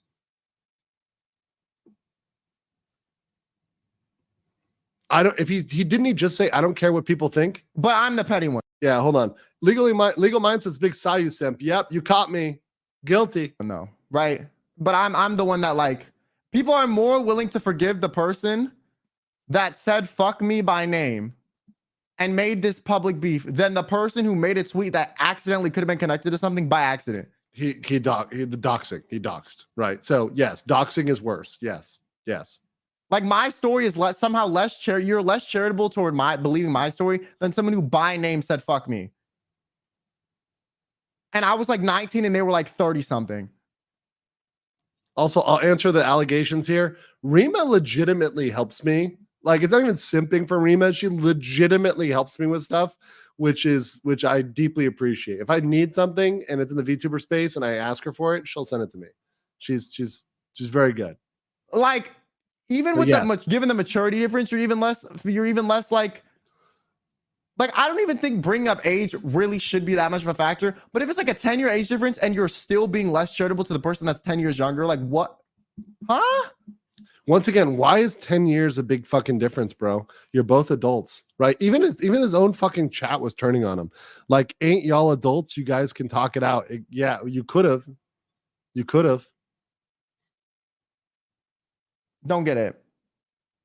Do not get it. He makes a comment about Do not legality get it. here in a second. That's what I wanted to get to. There's a legal comment. Anyways, I want to conclude this by saying I have spoken to the person that did like the comment saying fuck me So Sayu. and cleared it up with them Okay, so they squashed the beef allegedly. that I was not subtweeting them. I told them, I was like, hey, this is kind of getting out of hand. I don't have a personal problem with you. I disagree with what you said, and I'm never going to say I didn't, but this was not about you. And everyone in here is saying it's about you. If you want to believe them, fine, but it's not. And then they were like, okay, I understand. Yeah, being 19 doesn't make you get out of jail for free. You will literally go to jail. Like 19 is adult. You are liable for your own decisions. And then we kind of moved on. But somehow I'm still the villain. Like, Because you doxed her. what the fuck? Yo, the internet is so unreal. It's crazy. Crazy. Waiting for the internet is so unreal. It's crazy. Legal comment here. And I don't have a personal problem with this person anymore. So I don't want this to be painted as the fact that I do have a personal problem. But I'm just saying, like, it's interesting how people online were more forgiving to someone who was more publicly spiteful than someone who made a tweet that was unrelated to something without realizing it was related to something. Why the fuck? By the way, if he's done with this and he doesn't care and he doesn't have any animus for this person, why the fuck would you make this video? Why would you say this if you don't care? If you don't care, you don't bring it up, right? If you do care and you've really squashed your beef with this person, then you wouldn't bring it up. You just shut the fuck up. This is a whole lot of cope for still being butthurt about it and seething about it, right? And trying to elicit sympathy from his audience. You know? It's coping. We'll Oh. play the clip later. This is this full cope. They do anything to stop the hate directed at you, though? Well, they couldn't at that point. We're under contract and they were no longer a part of the group that I was in. So legally, they couldn't, even if they wanted to. That's not true at all. That's definitely not true. Nijisanji, remember, that's actually legally a lie. We reviewed the Nijisanji contract. So he said that legally she couldn't do anything to stop the hate. Total lie, right? Or he couldn't do anything, whatever. No. Remember, Nijisanji had a let them fight clause.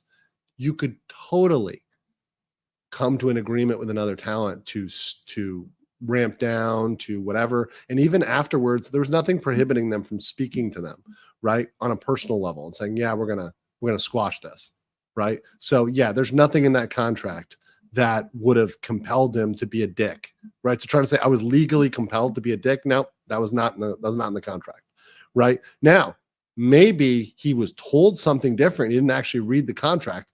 I don't know what his reading level is, but I mean, it wasn't in the actual Nijisanji contract. It wasn't there. So that's bullshit. He definitely could have squashed this while he was at the time.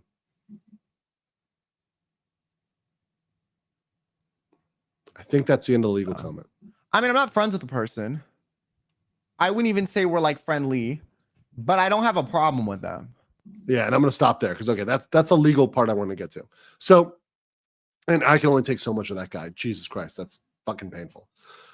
So what that shows is it really shows a internal problem within Nijisanji, and some real issues with them handling their own house, right? And it's a real issue with the way they deal with things because they need to be able to handle these things and to mitigate this stuff and to keep this stuff from happening, right? And to also keep talent from talking to other people. I mean, like I said, friends with 39 DAF, other folks that can make comments that are just wildly inappropriate and end up hurting talent, right? So do not give him a pass. Definitely judge him for that. And a lot of that, as you guys know when I'm going to play. I'll play the first couple seconds, but a lot of that was just... You are coping and seething. You just can't accept what you're seeing. Yes, you're coping and seething. That's what that was. A lot of that was just fucking cope. Straight copium. We got one more Niji story, but before that, let me get all these chats. And also, warranty void with 20 legal mindset memberships. Yes. Thank you so much for that, Warranty Void. Appreciate your support of the channel. And if you received a gift membership today, whether it's from Warranty Void or any of the other kind gifters on the channel, please say thank you to them for that. We really, really appreciate that, and it really helps us support the channel. Donnie Zavri says, simple Sayu's message destroyed his fragile ego. Yes, so fragile. It's childish. It's absolutely childish. And yes, he was still a mental child at 19, but still, like that doesn't get him away from responsibility just because mentally he's immature. Let's see here. NC's Creator Corner says, as a content creator and VTuber, I try to stay out of drama as much as I can, but sometimes it just hits my way. Sometimes I try to be careful. You should try to not walk into it face first or become a channel that is purely drama. Wild Kids says, Sayu spent a long time building her channel after Niji, and he is jealous that he does not have her success immediately. Just petty. It really is fucking petty. And she does hard work. And once again, when I see people building their business, building their brand, and doing that consistently over time, right, I have a lot of respect for that. And also, she succeeded in spite of being demonized, villainized, etc. Right? People not believing her. CCPD Tanker Joe said, there's not an ounce of testosterone in that man's body. No. I know women's volleyball players with more testosterone than that guy. BT Charlie for CZK 50 says, the guy complaining about being called petty while being petty. Yes. Yes. L Eagle, the disciple of Wah! Fucking I will not apologize energy right here, just like the good old times. Hell yeah. Hell yeah. Hell yeah. We're on Do Not Apologize, baby. Tatsumi says, I don't care, says the person actively talking about it. Then don't make the stream. The nothing says you care more than making a stream where that's your main topics. If you make a fucking stream that's your main topic, you definitely care about it in some way. Charlie Spurs says, it's a shame. Scarlett considers him a little bro. Yeah, and Scarlett's cool. I like Scarlett. And it's sad what happened to her over the fucking McDonald's and other stuff like that. You know, she's a good content creator. SS66 Seeker gifted one legal mindset membership. Thank you. LJ O'Rourke says tax law is more interesting than buffoon. Hey, I can make motherfucker. I can make tax law interesting. Okay, I can make you guys excited about tax law. Don't you challenge me. I will do it. I will go out here and I will make tax law great again. Matga, make tax law great again. JV Robrigado said, some people are swayed by emotions, some people dig up receipts. Exactly.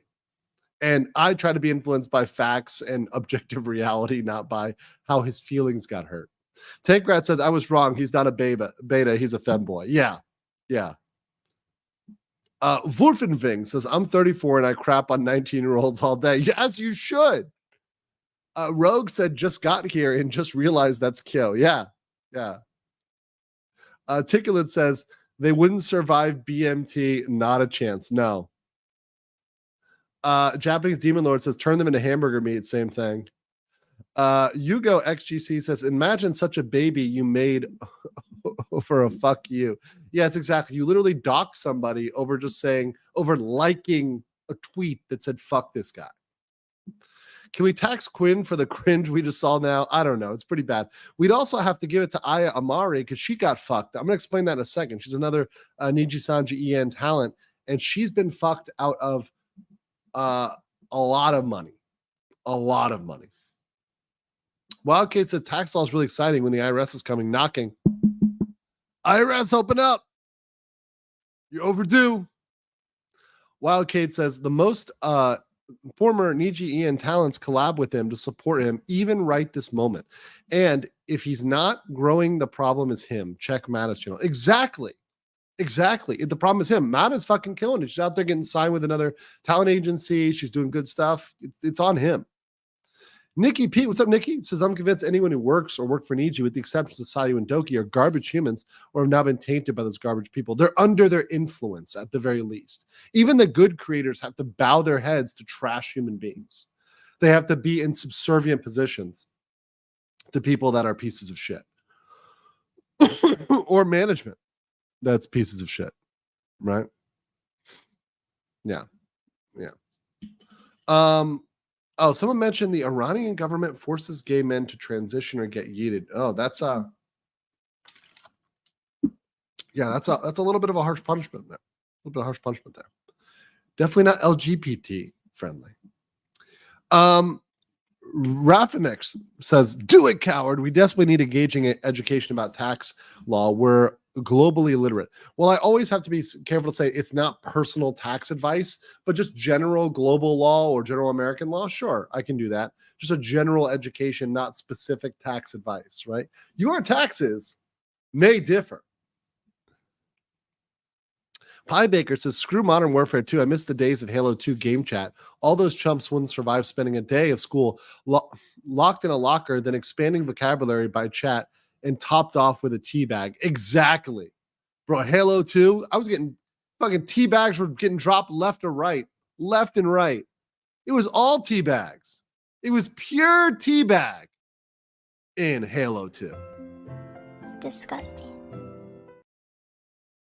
All right, let's look at this case with Aya Amari. So I just want to be very clear about this. Nijisanji is fucking up. Nijisanji is fucking up big time.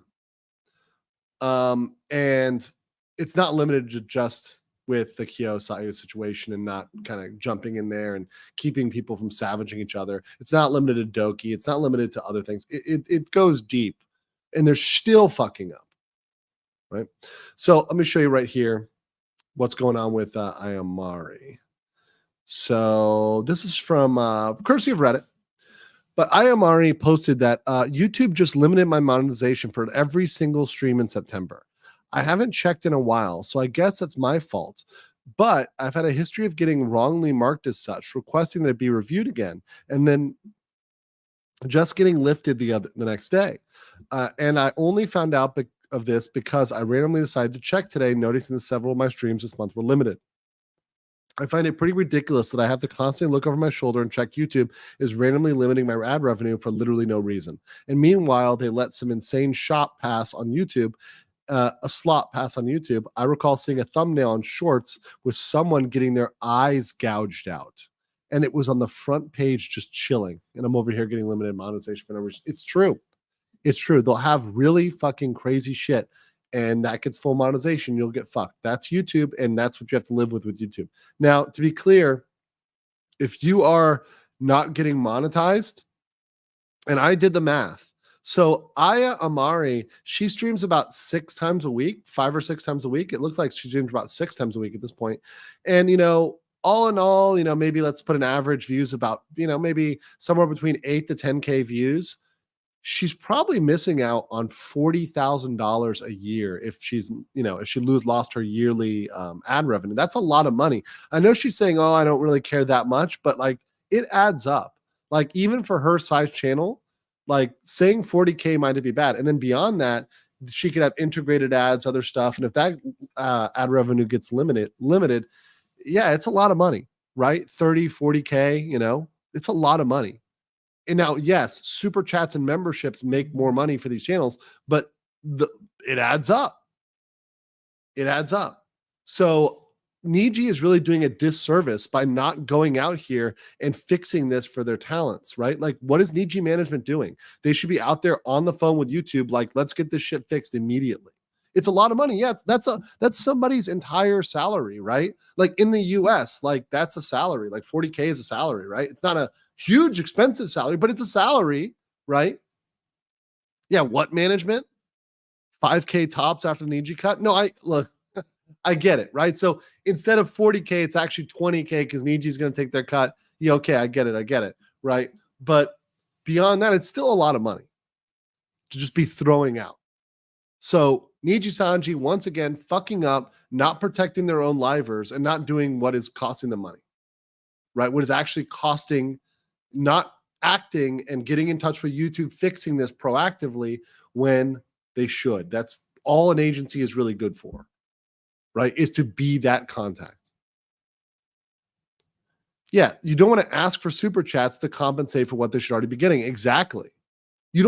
That's not right. And by the way, they're keeping that. Junie said that's Paco management right there. No, Junie. Charlie Spurs says Scarlett gets demonetized every stream. She has the same issue. She has to request manual review every time. It's bullshit. Yeah, and I used to get that. That used to be the truth for me. Now, I don't know what it was. Maybe I became more CISO, or maybe I got out of the doghouse. I think I made a call one day in, and I was like asking about shit.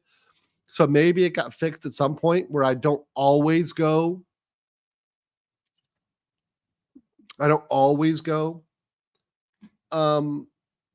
Yellow. I still go yellow sometimes. Like Diddy. Say so.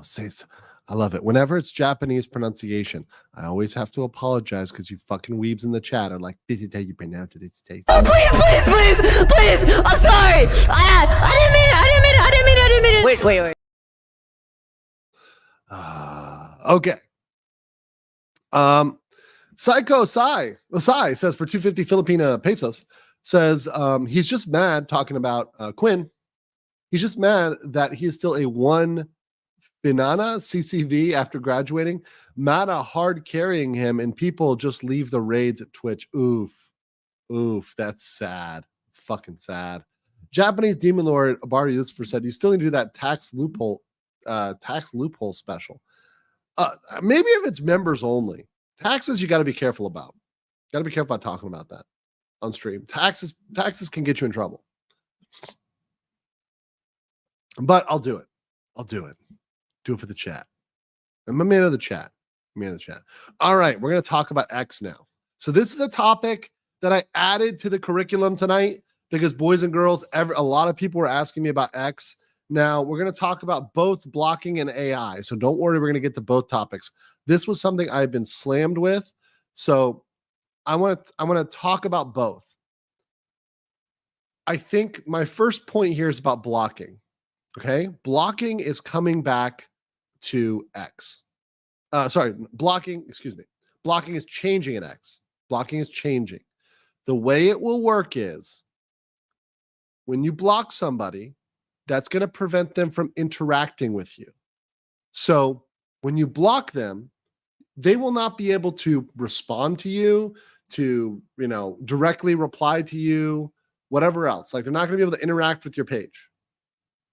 However, they're going to be able to see your public posts. So they can still see your tweets. They can't interact with you. It's more than a mute. Because it stops interaction. Because mute doesn't stop interaction. It does stop interaction with your page.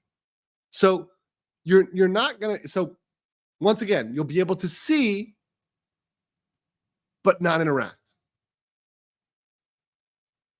And a lot of people are freaking out about this. A lot of people are like, oh my God, I'm going to be stalked.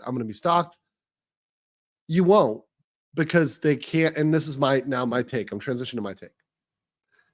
You won't, because they won't be able to actually post or interact. Now, can they screenshot what's on your profile and paste it and then say something about it? Yes.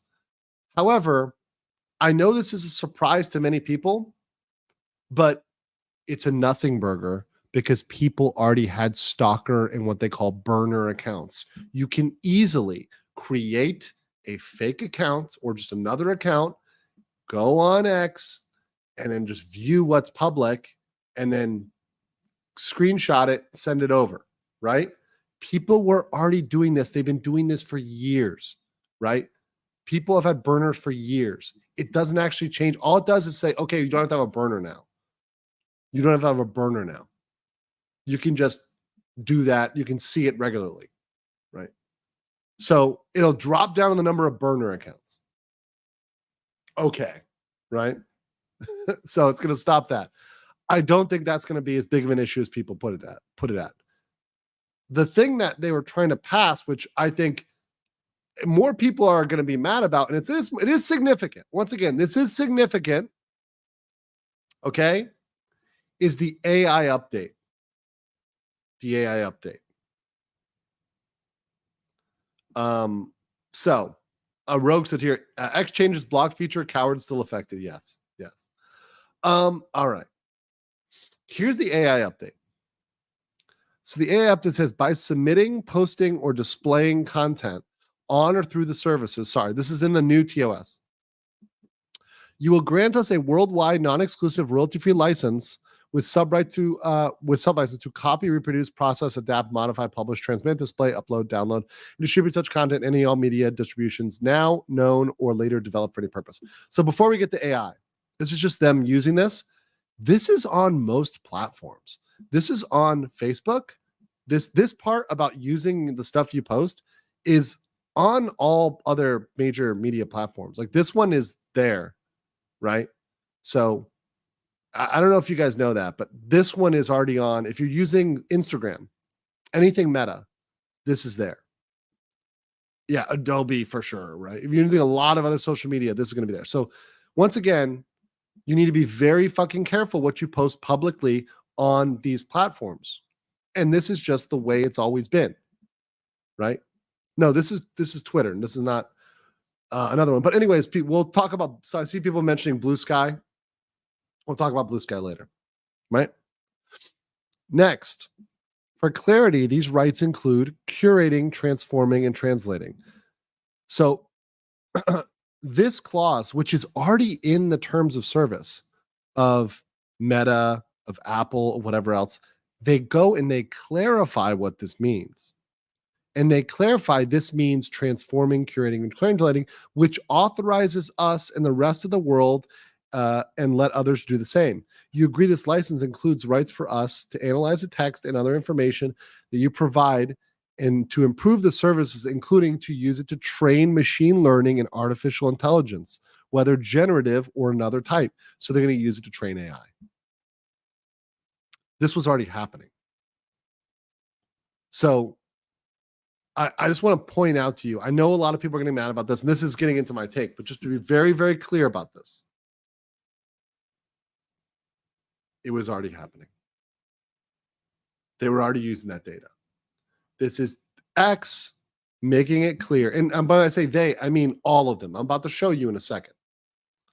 All of these platforms are already doing this. X is just making it clear they're doing it.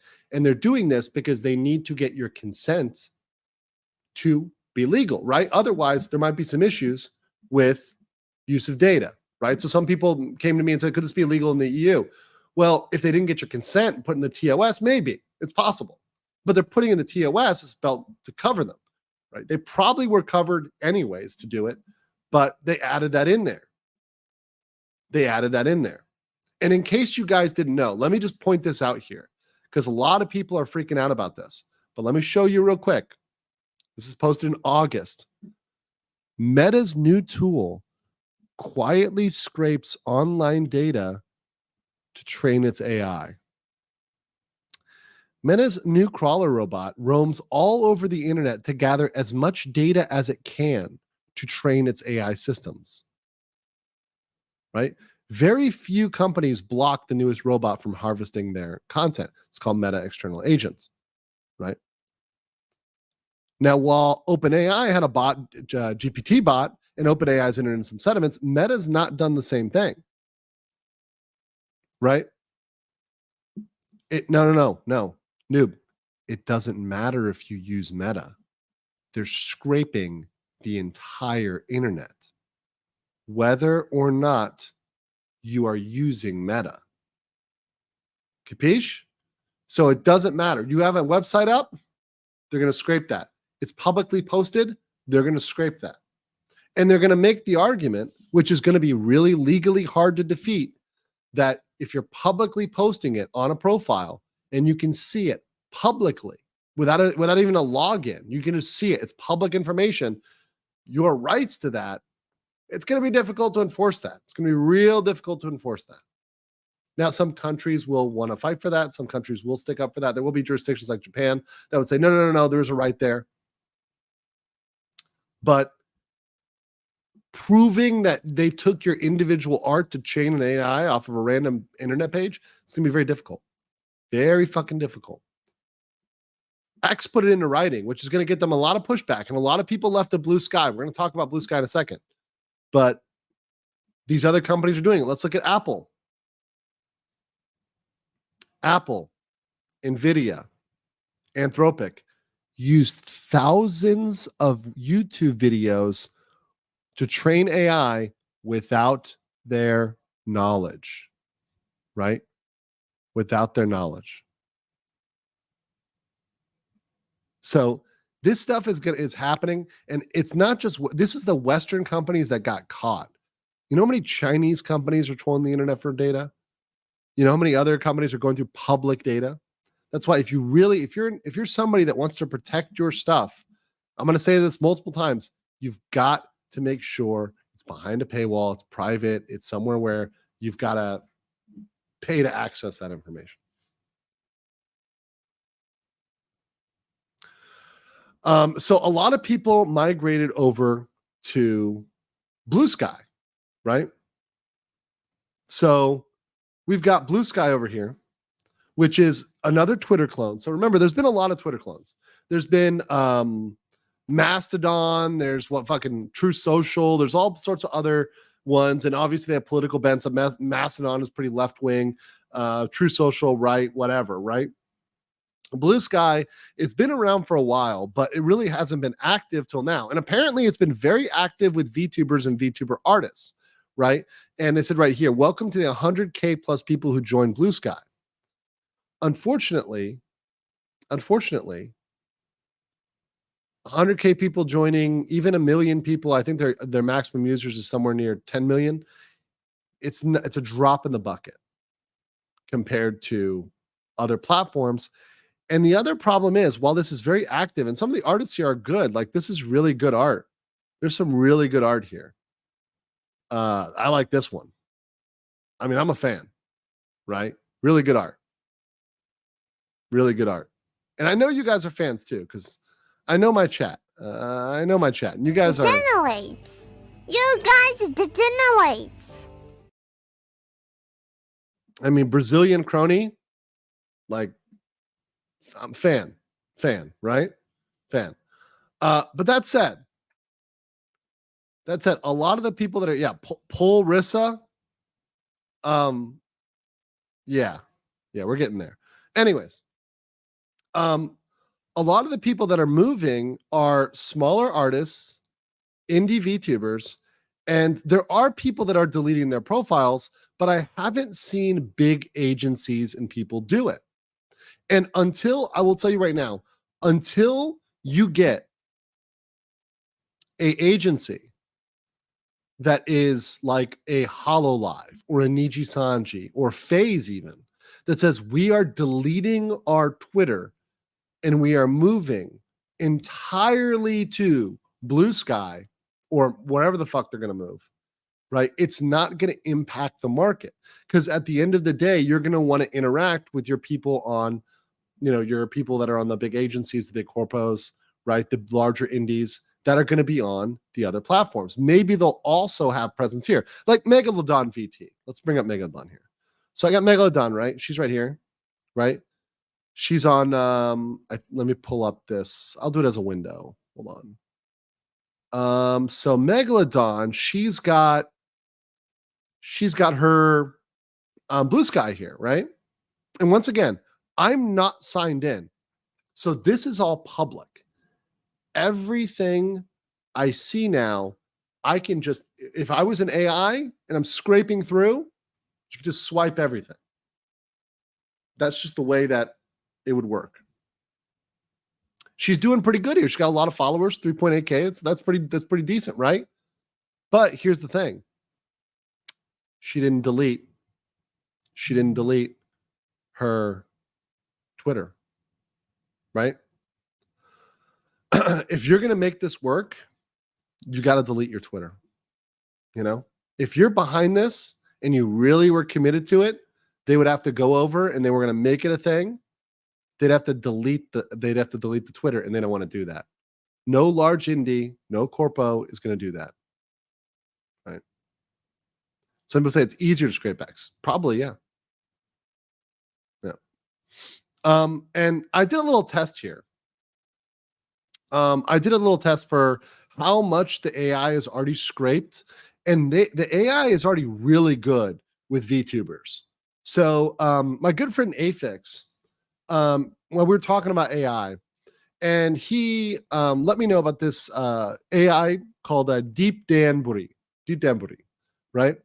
And you can take generic photos like from anywhere on the internet, right? And you can see, you know, okay, does this upload them and see, hey, does it recognize who they are, what it is, etc. Right? So I did a little test with my girl Pecora, because you know we all love Pecora. We're all big monkey big monkey fans on this chat, you know. So I went over here and I looked and I said, okay, let's see if the AI is going to recognize Pecora. It 100% recognized Pecora. Now, is it going to recognize, this is once again, Deep Danbury AI, upload it. The first tag is Usada Pecora, right? First tag. So it knows, it's already learned who Pecora is. It already knows. And it's not just her official art. Now, this is her official art, right? So you think, okay, it's her official art. That's easy, right? Fan art. 100% Usada Pecora. Now, it's not good enough yet to recognize small VTubers. So it's not gotten to the point, if you pull up a very small VTuber, even like a Kirsha, it's not there yet. It hasn't scraped enough data, but it's going to get there, right? So one of the things with AI is look, I understand artists' point of view, and I get the point. I really deeply get the point and empathize with the fact that it's a craft, it's an art, it takes hours, it's not one-to-one with AI, it is different, qualitatively different than AI, right? I support artists personally. I would buy art from an artist. However, AI is something that isn't going to be at large stopped. There's no legal remedy to stop that.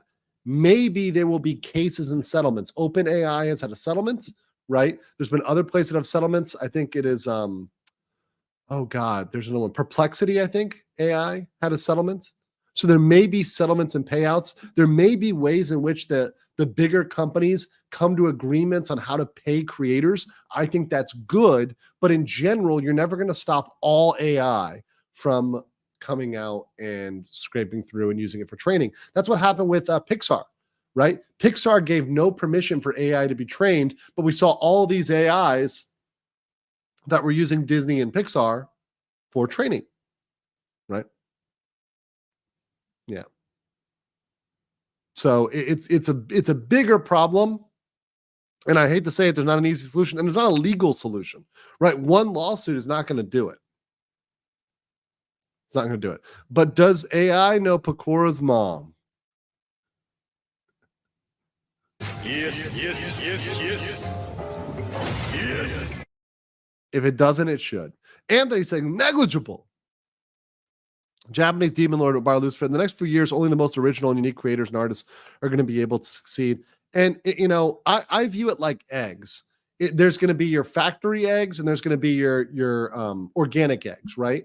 And there's a market for organic eggs, right? People go out and pay more money for organic eggs, for grass-fed beef, right? You pay more for that because you know what that is. That's going to be artists, your grass-fed beef, but there's going to be the factory egg. And some people are going to buy that. Some people are going to buy that. People are willing to pay more, though. They are willing to pay more. Let me read here. Yeah, mass produced versus artisanal. For sure. Haryanto Escape Artist Halim says, I know it's out of context, but we also give your opinion on Ina from HoloLive that's facing visa problem next time. Yeah, let me look into that. I'll look that up. I gotta read Ina, HoloLive, Visa. I will look that up and I will get into that. Right? I will get into that. Thank you. I will definitely look into that. JV Rubrigata said, I've got a feeling that any color doesn't think EN is worth the effort and investment, not even their most profitable live or selling. Yeah, I think they've really written off the Western audience. They just are like, yeah, we'll make a little money on it. We'll do it because it's there, but we're not going to put any effort into it. They're all their eggs from the Japanese basket. They've retreated to Fortress Japan. They're like the Empire of Japan at the end of the Second World War. They're just hunkered down. They lost Midway. They lost the Coral Sea. They've lost the Layette Gulf. They're back in the home islands right now. They're just retreated to the home islands. Yinka said Twitter about to become an 18 plus. It already is though. Twitter, you can post adult spicy stuff. You've been able to post adult spicy stuff. That's always been a Twitter thing. Kate Goblin says proposed collab with Shadversity. AI art would be a good topic. Shad is one of the more vocal advocates of embracing AI art. Would be interesting to combine Shad's pro AI art with your legal expertise. Said KG Goblin. Wait, is this? Wait, hold on. I keep confusing Shads. Which Shad are you talking about?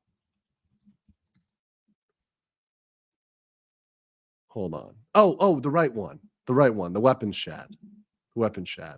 Make sure it's always the right one. Yes. I will talk with him. I'm not. Once again, I'm not pro sword guy Shad. Aussie Shad. Good Shad. Okay. Yes. Sword Shad. I'm adding him right now. This is the second time in 2 days people have suggested a collab. So when people suggest collabs multiple times, I do it. I follow him. So yes, I will hit him up. I will hit him up over that. That'd be kind of cool. Not that Shad. Okay. Not the problematic one. Okay. Got it. Base Shad. Okay. Will do. Thank you. Zalthriz says Meta Inc. scraper bot scalping internet and Blue Sky. Yeah, no. So Blue Sky will be scraped. All that stuff I just pulled up on Blue Sky, public. I wasn't logged in. It's getting scraped. So your Blue Sky isn't protecting you. I know that you think it is. It's not. It's protecting you from X maybe, but it's not protecting you from AI in general.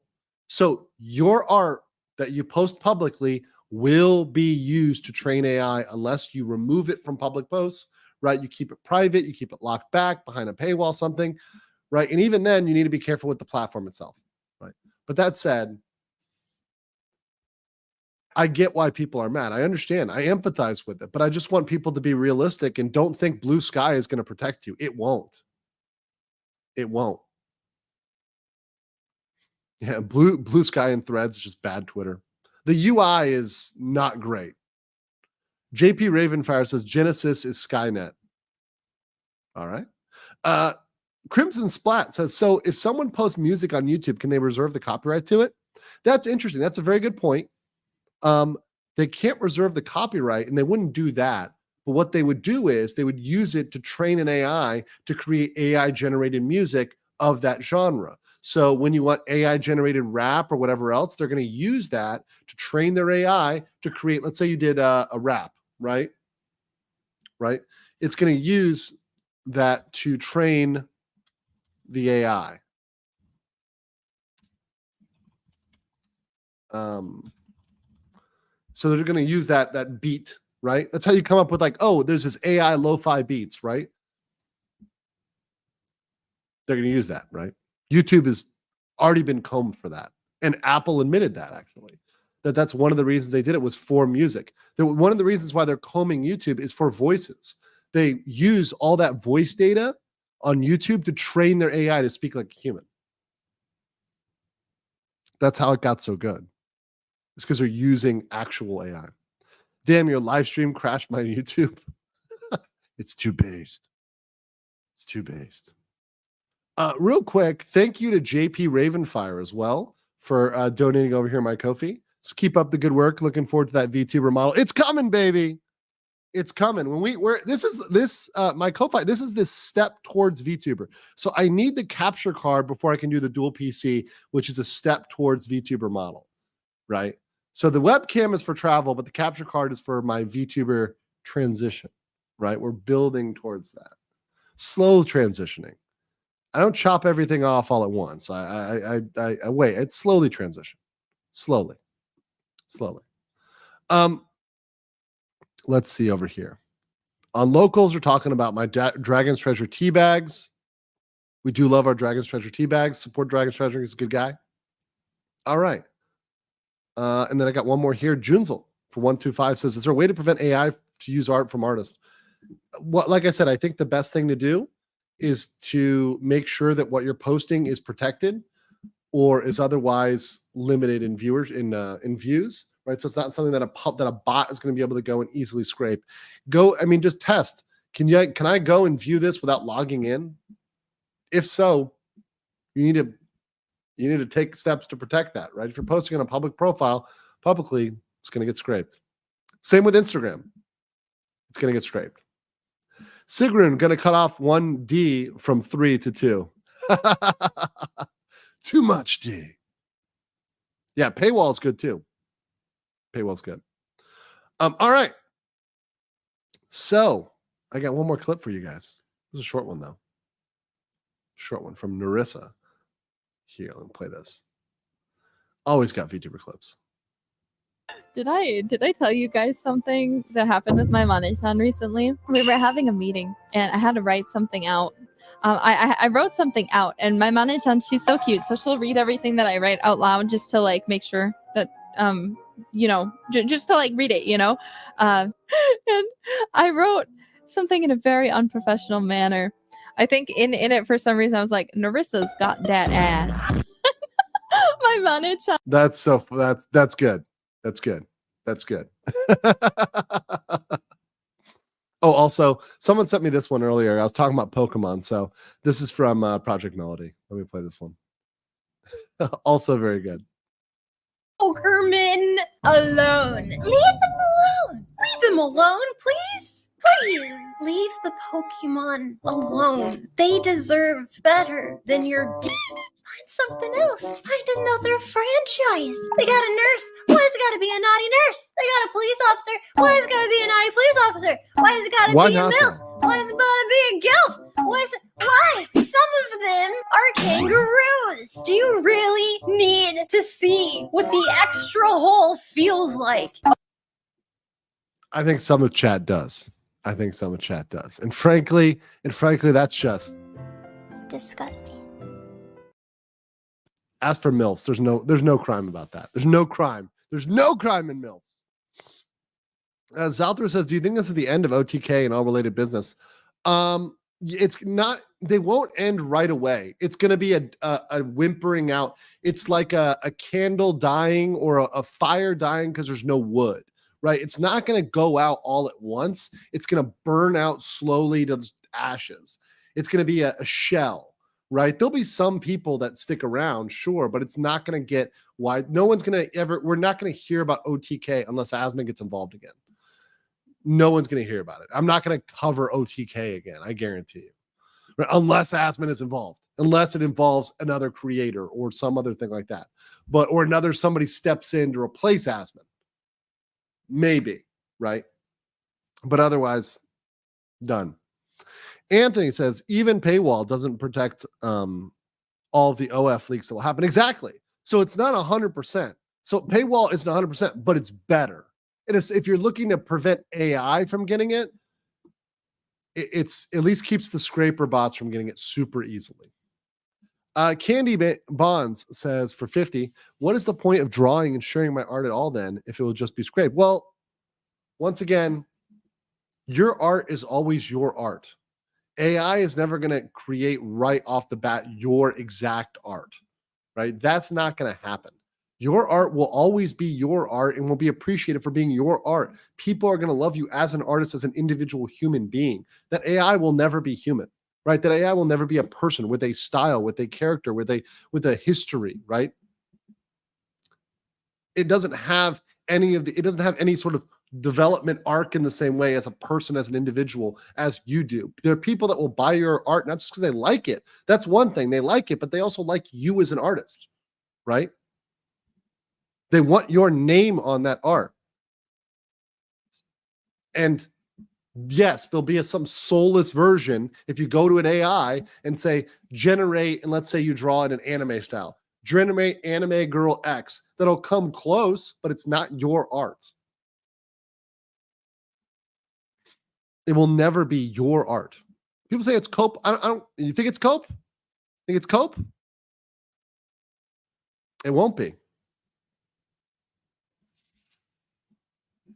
Draw legal mindset anime style. Yeah. Yeah. I mean, somebody mentioned in the chat, 2 people can draw a circle, right? But if one of them says Banksy and one of them says legal mindset, people are buying the Banksy. I'm not an artist, right? People pay for Banksy, right? Banksy can go out there and do something, and it's going to sell for $1 billion. You could go out doing there and do something. It won't sell for as much as Banksy. Maybe if you're a really good artist, it'll sell for something, but it won't be Banksy. There's a story behind Banksy. And yeah, in Banksy's probably a weirdo. Could be multiple people. We're not going down the Banksy rabbit hole. I'm making a fucking point, people. I'm making a point. Artists are people. There will always be a market for people who create art. Period.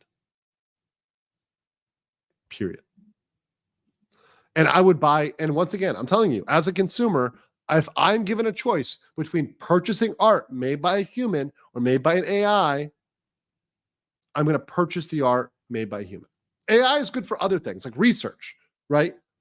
AI research is useful, but art, I'm not going to say, okay, I'm going to purchase the AI art. AI art is like McDonald's, fast, cheap, and you'll get better work from a local burger joint where you can befriend your coworkers. Exactly. The quality is not there.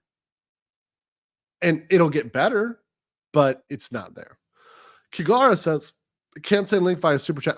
Email me, andrewesquirelive@gmail.com. andrewesquirelive@gmail.com. I'll put it in the chat. And Danielle will put it too. So if you miss my comment in the chat here, look at Danielle. She'll send it as well. Email me. Tatsumi said the real question is why not? Wait, why not what? Sorry. I was okay. Oh, you mean why not? Why not with Officer Jetty? Yeah, that's true. Kigara says, hey, I just want to correct my message about OTK and Miskiff. It's 2 years old. He and his girlfriend Maya, not Imiru. We're trying to cover SA. You asked for a link of video. I'll send you one next message. Thank you very much. You can email me. Thank you. Candy. Oh no, I got that one already. Over here, Crimson Overture. I got you, bro. So all I have to say is I welcome our new overlords. Thank you, Crimson Overture. Anthony says, look at Hurt by RHCP. It was the same words, but a completely different song when Johnny Cash song. Exactly. It's 2 different things. 2 completely different things. And once again, I'm not pro or anti. I think I take a realistic stance regarding AI. Like what it is and what it isn't. I'm not like, oh, hail our AI overlords. Nope. It will never be something that has the soul of an artist. It won't. Ever. It'll be soulless. But there's going to be some use for soulless graphics. Corporations will love soulless graphics. I mean, have you seen the corporate art? That stuff is already soulless. Like the corpo art. Let me pull it up. You guys have seen this, right? It's like, what is it? Corporate deco. That corporate Memphis, right? This shit. This is referred to as an art style of corporate Memphis.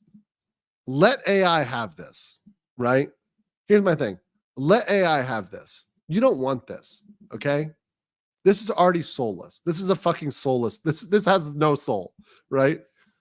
Let AI do this. You don't want this work. You don't want this. Nobody wants this. This isn't art. Yeah, it's fucking. I can't with that art. It's so bad. It's so soulless. Matt22010 says artists survive photography, they survive digital art, they'll survive AI. I agree with you as well. There's been all of these updates in technology. There will still be artists, right? And there will be people that use AI and try to use AI to make art. It's gonna exist. It's gonna happen. And I had a stream on this before. To a certain extent, you've got to accept this. And I don't want to see people be the horse and buggy guy when cars are invented, right? What you got to say is be the person who's selling the higher quality product and saying, I'm proud of this. This is my work that I put a lot of time into. Here's my story. Invest in me as an artist. Generative AI is just another tool like Photoshop. Another take. I know I'm going to make a lot of people mad though, so there it is. Let me tell you in the comments below, am I wrong? Do you guys love generative AI? Do you hate generative AI? I want to know in the chat. I want to know in the comments. Leave in the comments.